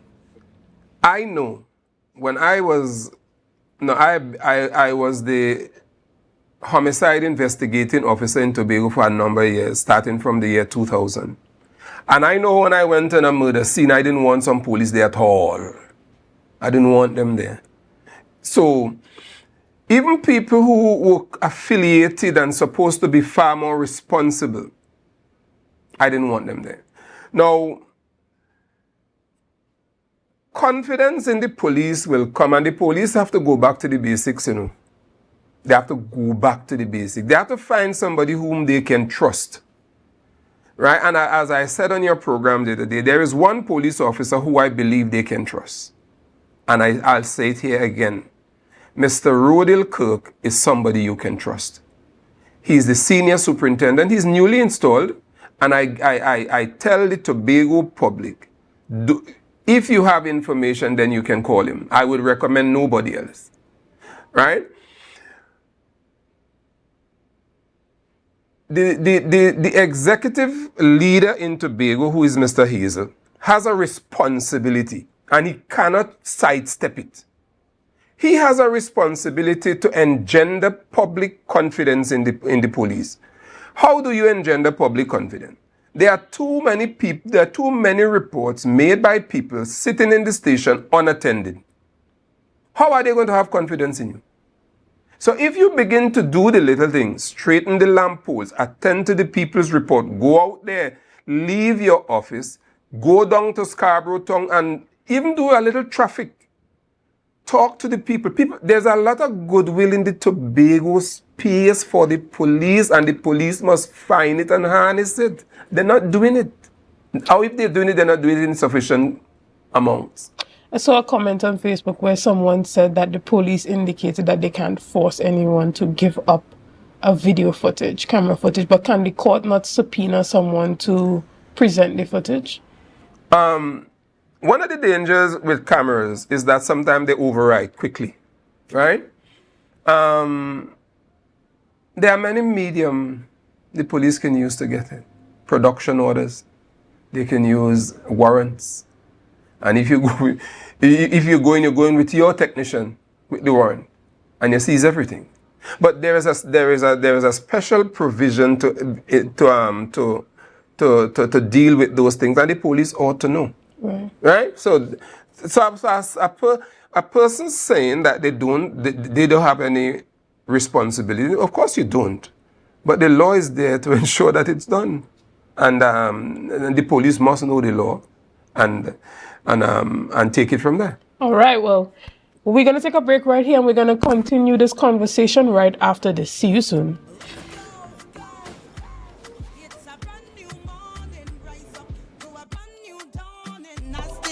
Start to rise, the energy feel like coming in the air.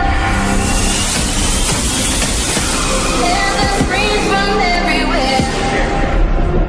Only thing that's on my mind is who's gonna run this town tonight. MI4 Security Services Company is the most advanced security service in Tobago. Ask about our cash and transit service. It's safe, risk-free, reliable, and timely.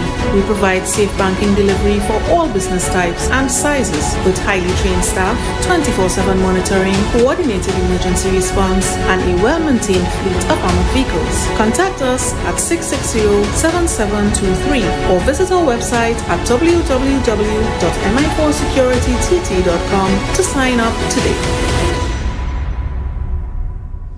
You can now get whatever you need whenever you need it anywhere in Tobago with Tapago. Your meals, medication, groceries, and shopping all delivered directly to you. No more hassle, no more stress. Get the Tapago app today on Google Play or Apple App Store. That's TAPPOGO, and let us deliver to you. Check our website at www.tapogo.app or call the experts at 494-TOGO and 484-4746. Tapago. Relax. We will get it to you. Tapago's at your service. Coconut Coconut's Cafe, the buffet restaurant that specializes in all your tasty local dishes. For breakfast and for lunch. Breakfast includes coconut bake and sada roti, served with chokers, bull joil, and sausages in tomato sauce. Not forgetting beef and cheese pies, shepherd's pie, macaroni pie, and rice in various styles. Meat served in a variety of flavors, garden salads, and pasta salads. All this accompanied by fruit juices, coconut water, your choice of a great combination to appease your taste buds. So call us today to order, as we are here to accommodate your busy schedules or if you are having a cooking day off.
Welcome back to Good Morning Tobago right here on Tobago Updates. I am Chanel Felix, and this morning I have been chatting with former ACP William Nurse, and we have been talking about the crime situation here in Tobago. And before we took the break, we were talking about that police having that public confidence in policing.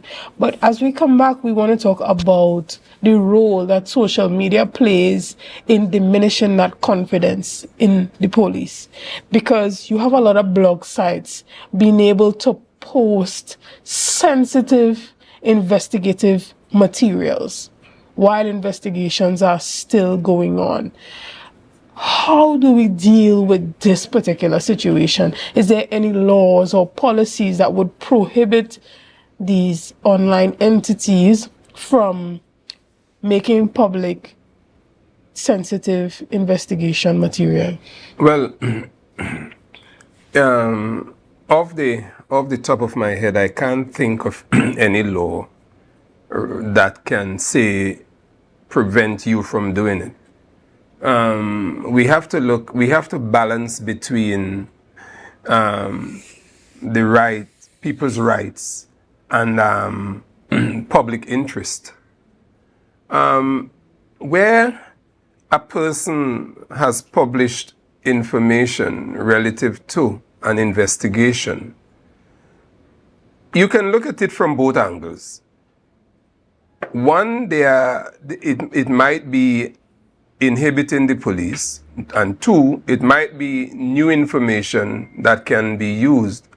What the police must do is to be robust enough to find that person where that person is, who's publishing it, and interrogate your equipment.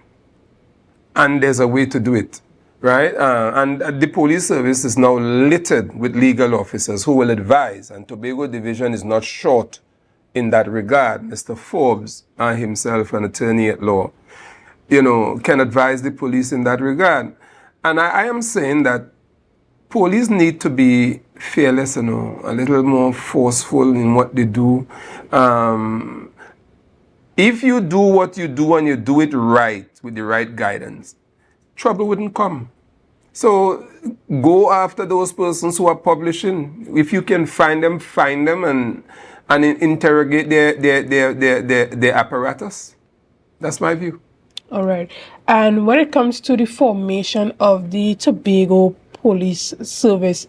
Have you had any consultation with the THA on this actual project? Do you know how it is going to be integrated with the Trinidad and Tobago Police Service? I think you have a little more information than I do, and you're skirting it around. I'm not going to talk about the proposed police unit for the Tobago House of Assembly.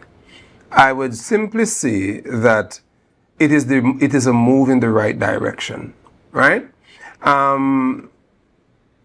It will give the Tobago House of Assembly the leverage to deal with some of its own internal securities, and if they can infuse into that unit traffic wardens, it will go a very long way in assisting the police. Tobago has come of age, and that is as much as I would say on that unit. Tobago has come of age to be given the kind of respect from the central government in Trinidad, because it has more than made its contribution, right? But the idea of the Tobago police, the THA police unit, is an excellent idea. It's one that I will support, and if there is anything I can do to help, I will more than do it. Good to know. And when it comes to the training of officers, I heard from Mr. Anselm Richards that they want to utilize the same police service training academy to train these officers. Do you think that's an effective way to go about doing things with the Tobago Police Service? There is only one police commissioner. And those officers will fall under the Supplemental Police Service Act. The word supplement means add up, support, right? And that is just it. So even the supplemental police themselves are accountable and answerable to the police commissioner. I think somewhere in the Supplemental Police Act it says when a supplemental police officer is on duty, he is subject to the police standing orders and regulation. More importantly, if there is an emergency, any police officer from the rank of corporal can walk into a supplemental police unit and take persons for duty at station and anywhere else. Anybody from the rank of a corporal. And this is what we must know. So supplemental police are designed to add up and to support the regular police. So that makes it important for them to be as trained or trained on the level of the regular police. Of course, let us take the Port Authority. The Port Authority has its own police, and they are trained by the police service.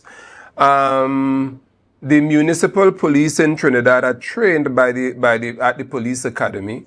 When it comes to advanced training and specialist training, that's a completely different thing.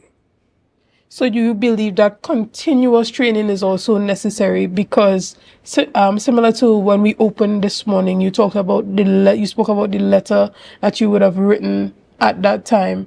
So is continuous training important not only for the regular police officers or the special reserve police officers, but for these Tobago police officers that are going to come on stream? Yes.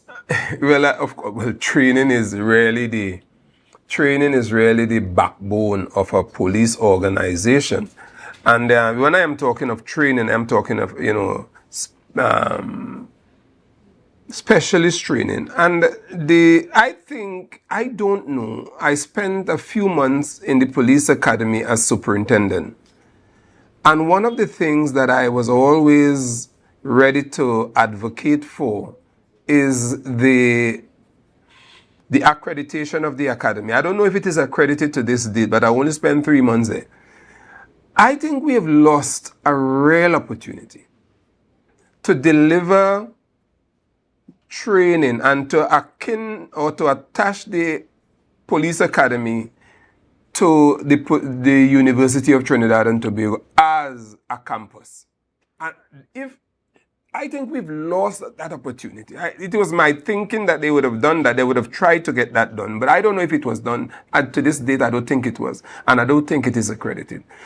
So they can still try. And, let me say this.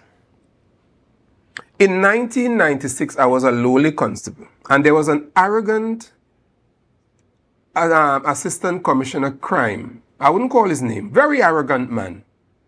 So they came to Tobago and they were chiding the police. All of them came in and they were coming down on the Tobago police. But I was there and I asked him one question. What about an advanced police training school? Well, if you hear the man behavior, we are waiting on Barbados and Jamaica. You know something? Jamaica has developed a unit called Red Track that delivers advanced training for police across the Caribbean. Barbados now provide training for Barbados and the Eastern Caribbean. Where is Trinidad and Tobago? We are left behind with all the money we have had. And let me tell you, the government's 2020 vision would have failed because it did not include the police. There is no developed country who became developed and left its police service behind. And you cannot be a developed country when you're solving 10% of your murders. Well, that's the other thing. When it comes to the crime detection rate and the ability to really solve these murders, we're not seeing a high rate of murders being solved in Tobago. This is also contributing to the lack of confidence in the police that the public has. So how do we increase public confidence when murders are not being solved? I don't know. Well, I don't know how many murders were solved last year. I am not in the police service. And I don't know how many of the 15 or 14 this year have been solved. Right? I don't know how many. But I can tell you, in the year 2000, Tobago solved 100% of its murders. And that was repeated in 2001, 2002, 2003, 4 consecutive years. The last of the murder in 2000 was solved 16 years later, and that is the murder of Sonny Blueshirt, Sonny Chapman.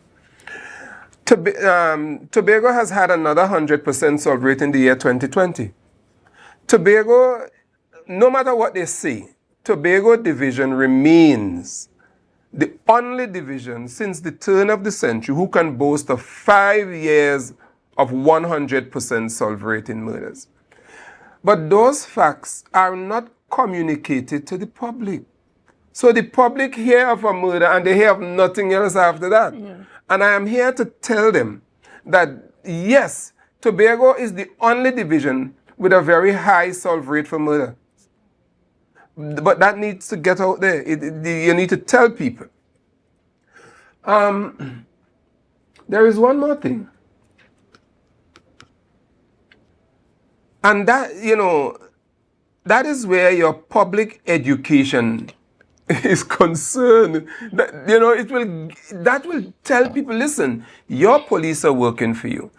And one of the things that the police don't do, 1 hour after a major incident, a senior police officer must speak. Briefing the media. They must speak. You have, for the first time in my 40 years as a police officer, we have a quadruple murder in Tobago, and not a senior police officer has yet spoken. The ACP has not spoken. Why? Why? And Tobago people must demand better of their police. Demand it, it's your right. You see it happen all the time, especially in the United States. As soon as a big issue happens, you hear the mayor as well as the head of the police department. They will come together and have a media conference and they will talk about it. Now, there was the suggestion that Tobago police should go back to knowing everyone on the island. Do you think that this can be an effective crime solving or relationship building strategy for police? Yes. You can't police people that you don't know. Yeah, and it was said that, a long time ago, most police officers, even when they walk the street, they would know almost everyone. There was a police officer in of recent vintage who was like that, Mr. Erlater. He knew everybody. And I don't know, and there are police officers here who have patterned that. There are some, and I can name two. Sergeant Jonas and Sergeant Wilson. Two very good police officers. But you see, I'm afraid to announce it because what Trinidad does, if they know that they are good, they're going to come and take them. Oh. Right? Yeah, but the Tobago dialect cannot be duplicated. You could say what you want. When you walk down to Scarborough Town and you hear somebody speak, even now I ask them, where in Trinidad are you from? So you know I'm from Trinidad, it's all right, don't worry, that's not important. The Tobago dialect is unique to the Tobagonian. No matter how you try to hide it, you can't hide it. So use all these things. Now, crime is a social construct. Crime, in 2004, we were having execution-style murders in Tobago, and I know that was not Tobagonian. I know that because it was different, and we had to put things in place to combat it. And the police, it is your strategy. You're the police. You can't be afraid to say, well, I might make a mistake. Everybody makes mistakes. He who never made a mistake is he who never tried. But you can't sit and do nothing. You can't sit and do nothing. Or you can't tell people, well, come in if you commit your crime. You can't do that. How do we deal with the criminals from Trinidad? I mean, we don't want to be irresponsible, as Martin George would have suggested, by blaming the crime in Tobago on Trinidadians, because we are seeing that it's our own Tobagonians a lot of the times are participating in the crime activities on the island. But how do we deal with the criminals from Trinidad that are escaping to Tobago, seeking refuge here on the island, but bringing the criminal elements with them, as well as their gang affiliation that's now, coming into our communities? For instance, you have young boys claiming to be a part of 6 and 7 right here in Tobago. Well, let us deal with Mr. Martin George. I don't know what information Martin has, and Martin is a very careful person. I will not challenge him on that, right? But he will know what he has, and to make him make such a statement.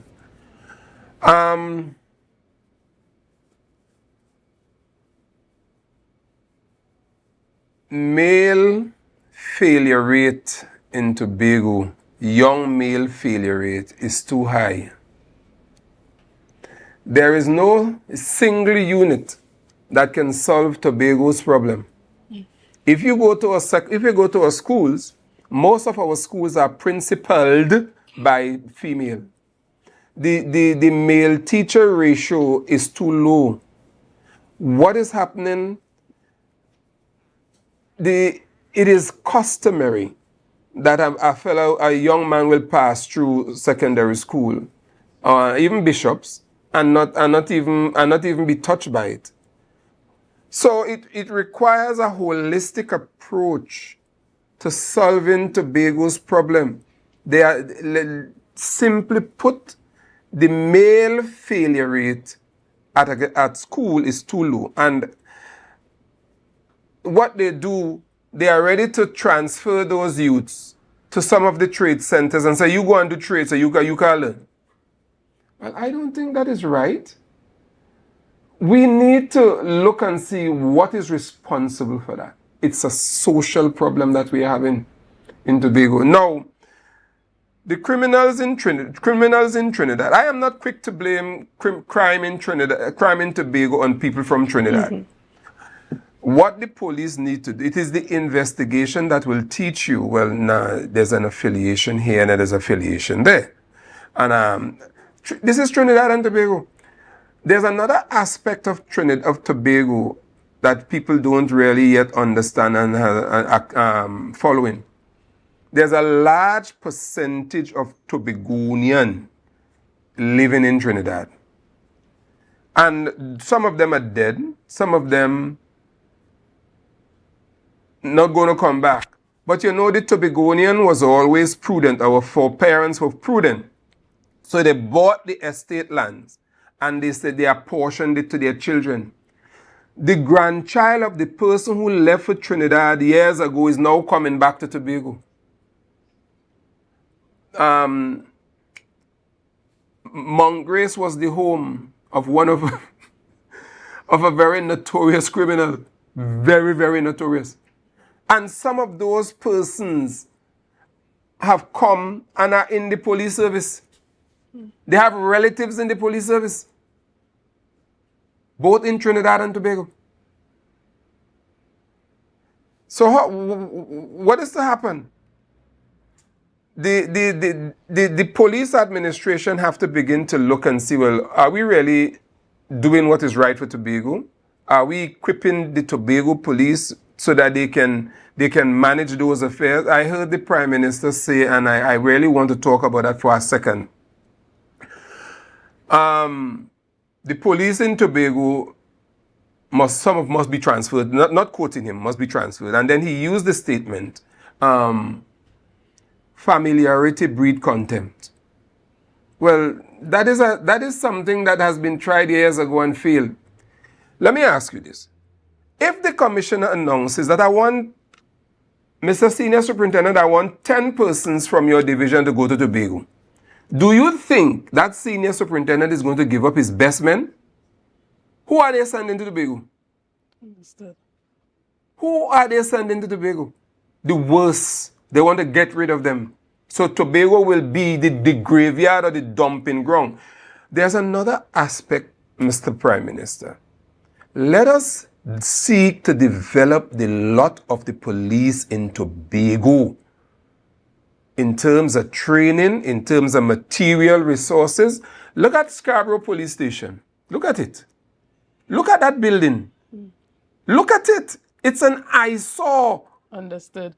Unfortunately, we have to wrap up this morning's conversation, and we thank you for bringing another perspective to the situation of crime on the island of Tobago as it escalates, and while the government tries to put policies and a crime action plan in place to deal with it. Because we're going to take a quick break and we'll be right back with much more conversation. See you soon.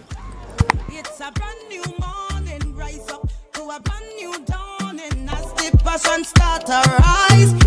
Get your quality furniture and appliances at Standards. Frigidaire gas range $599. Serta base and mattress $1,899. RC 50-inch smart 4K TV as low as $2,599. Yes, at Standard. Nobody beats us on price. Believe it. Tobago Glass Supplies has been a leading name for over 37 years in the glass and aluminum market in Tobago. We provide an extensive range of high-quality, innovative aluminum and glass products for commercial and residential use. Competitive prices with superior and professional services by committed employees who are guided by rigid quality standards. Tobago Glass Supplies specializes in the manufacture and installation of glass and aluminum products that are essential to today's homeowners and the business environment. We are engaged in marketing, sales, and installation of a variety of products. These ranges from windows and doors to necessities such as mirrors for homes and vehicles, designed and manufactured in-house or imported.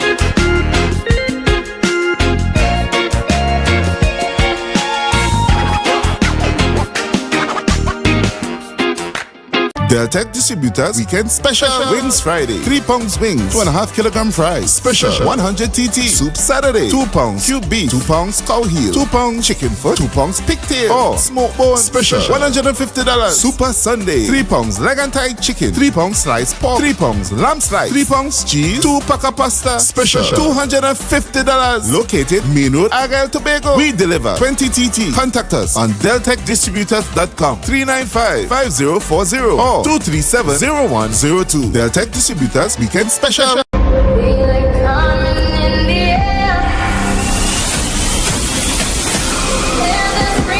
Everywhere. what's on my mind. It's who's gonna run this town tonight. It's a different type of thing down there. And we party till we drop down there. With a lot of pretty girls down there. Down in Tobago. Yeah. Hey. Tobago updates. Good morning, Tobago.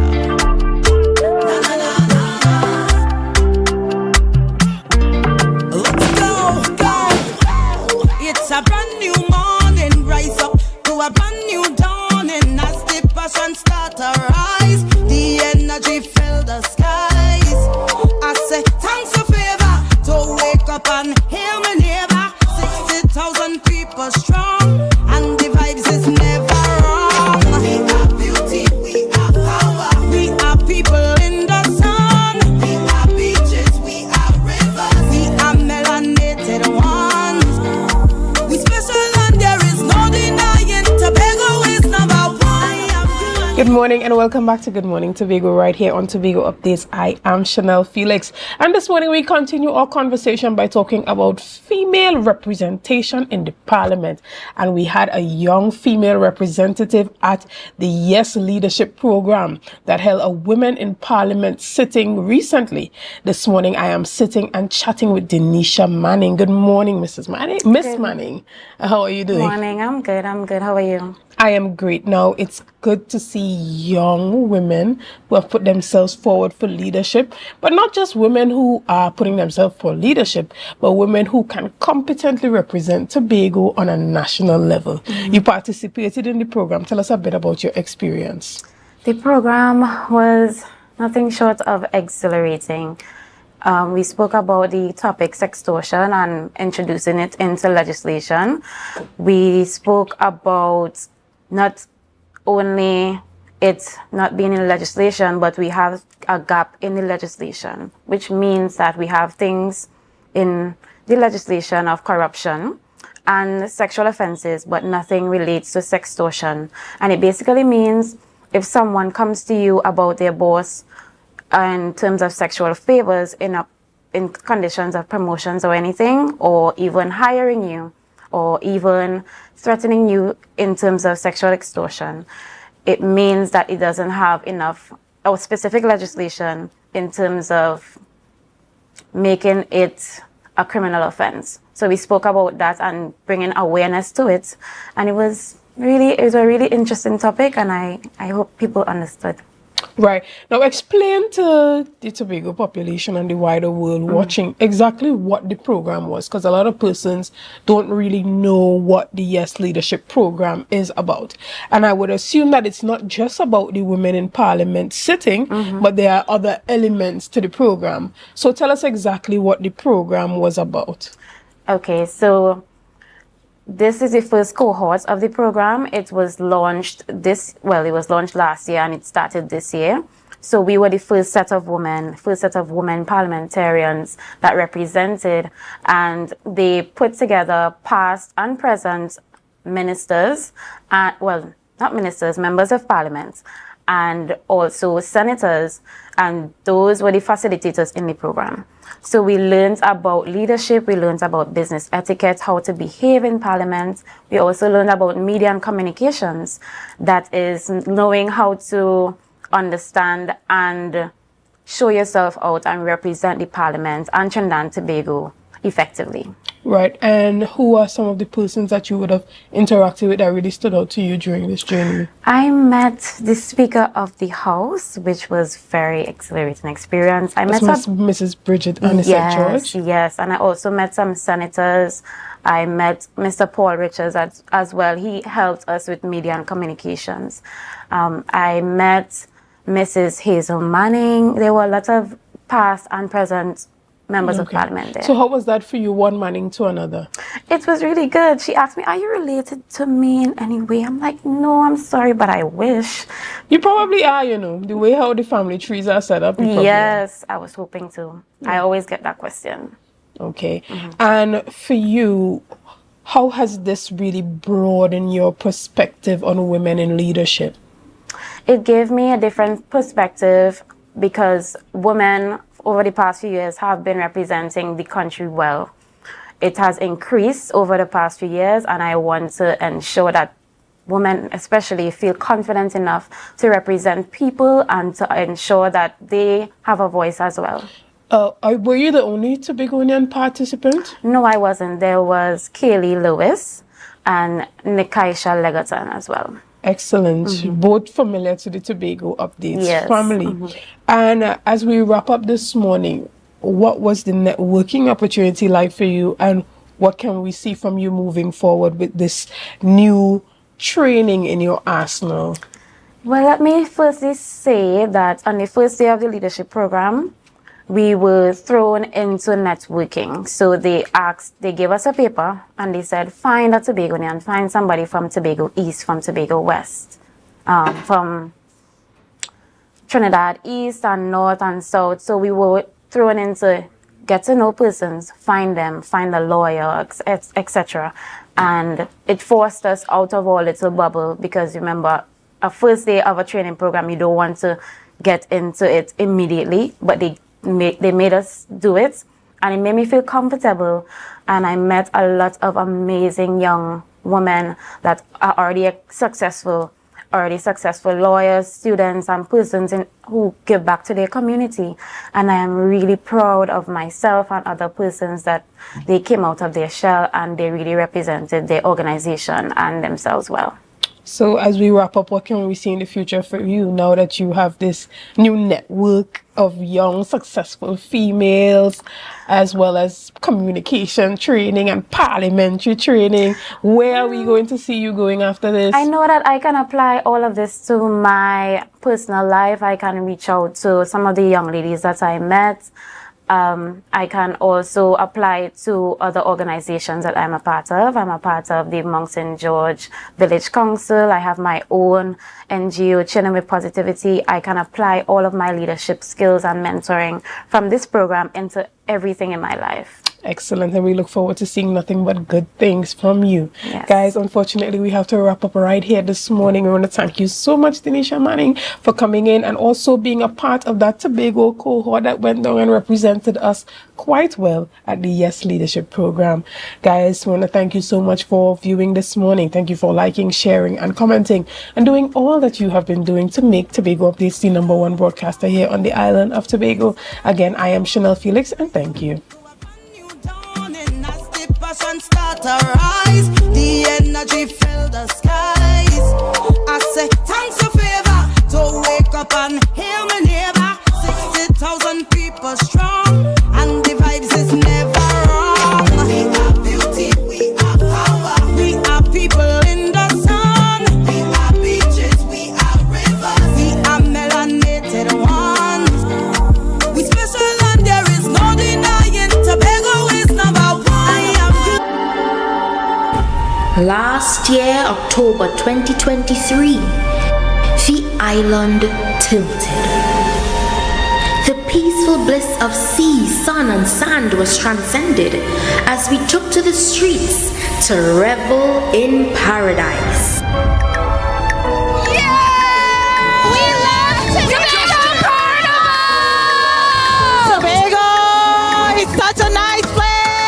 Carnival right here. We're not leave it till we go right down.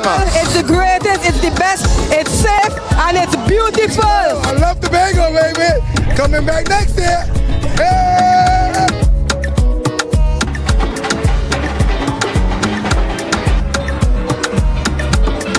Playing pan on the streets is a magical experience. When the band strike up, is rhythm, steel, and powder. This is Tobago Carnival. Pan in paradise. Tobago is the best. Tobago Carnival is the new home for the legend of Calypso. Where else can you get sweet Calypso music that gives you that nostalgic feeling? Soca Titans is we title, is we monarch. We built artists from scratch who can perform with the best. Real Titans of Soca. When last you've been to a party, plenty women looking so nice. We must be in paradise. This year, ritual takes on new space and dimension. Traditions will be reimagined, breaking free and taking on new meaning on the road. I love the energy! This year, the revelry is bigger and better. More colors, more meaning, great packages for the masqueraders. Tobago Carnival is freedom. This year promoting safety in all events for Tobago Carnival. This year promoting whining, not minding people business. This year promoting clean fun, security and freedom. Freedom to be any version of yourself that you choose to be with love and safety. Here, you have permission to be you, uninhibited and free. So what you waiting on? This year, this October 2024, experience the ritual, revel in paradise, release yourself.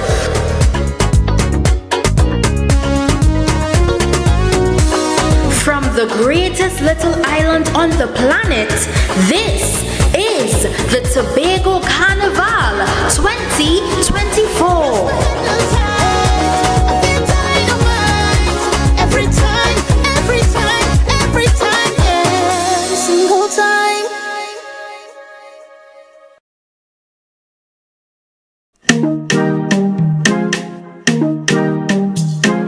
Ladies and gentlemen, esteemed partners and sponsors, and most importantly, our beloved communities, welcome to the Tobago Heritage Festival 2024. As we embark on the 37th year of this festival, our theme is We Come Back. Back to our communities, back to our villages, back to our true indigenous heritage presentations and productions. We are bringing back iconic events such as Yesterday's Children, Belmana Riots, and the Courtship Codes. We want to highlight the importance of coming back to our roots, celebrating the people and the communities that make Tobago so special.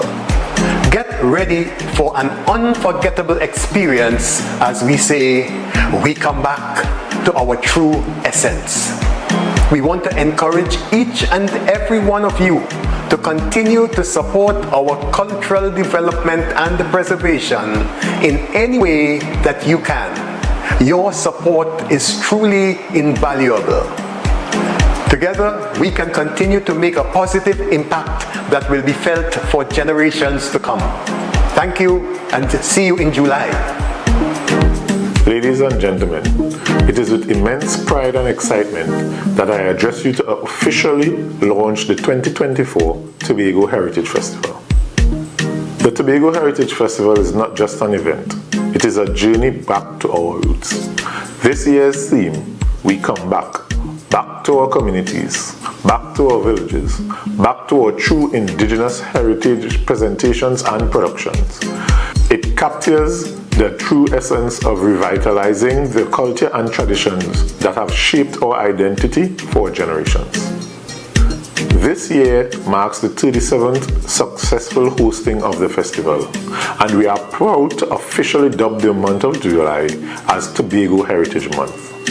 A time when our island comes alive with rhythms, flavors, and stories of our ancestors. The festival continues to offer an unparalleled opportunity for economic growth on the island. Every stakeholder, from local artisan and vendor to hospitality businesses and transportation services, stand to benefit.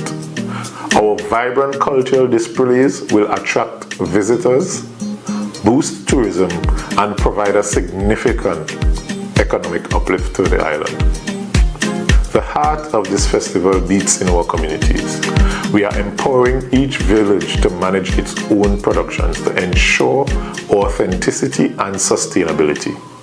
The Tobago Festival Commissions Limited and the Tobago House of Assembly are here to support you, fostering an environment where our heritage can flourish sustainably. As we embark on this journey, let us celebrate the essence of Tobago. Let us honor our heritage and support our communities as we showcase the vibrant culture that makes our island unique. Thank you.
Tobago Updates Television, your exclusive gateway to Tobago, broadcast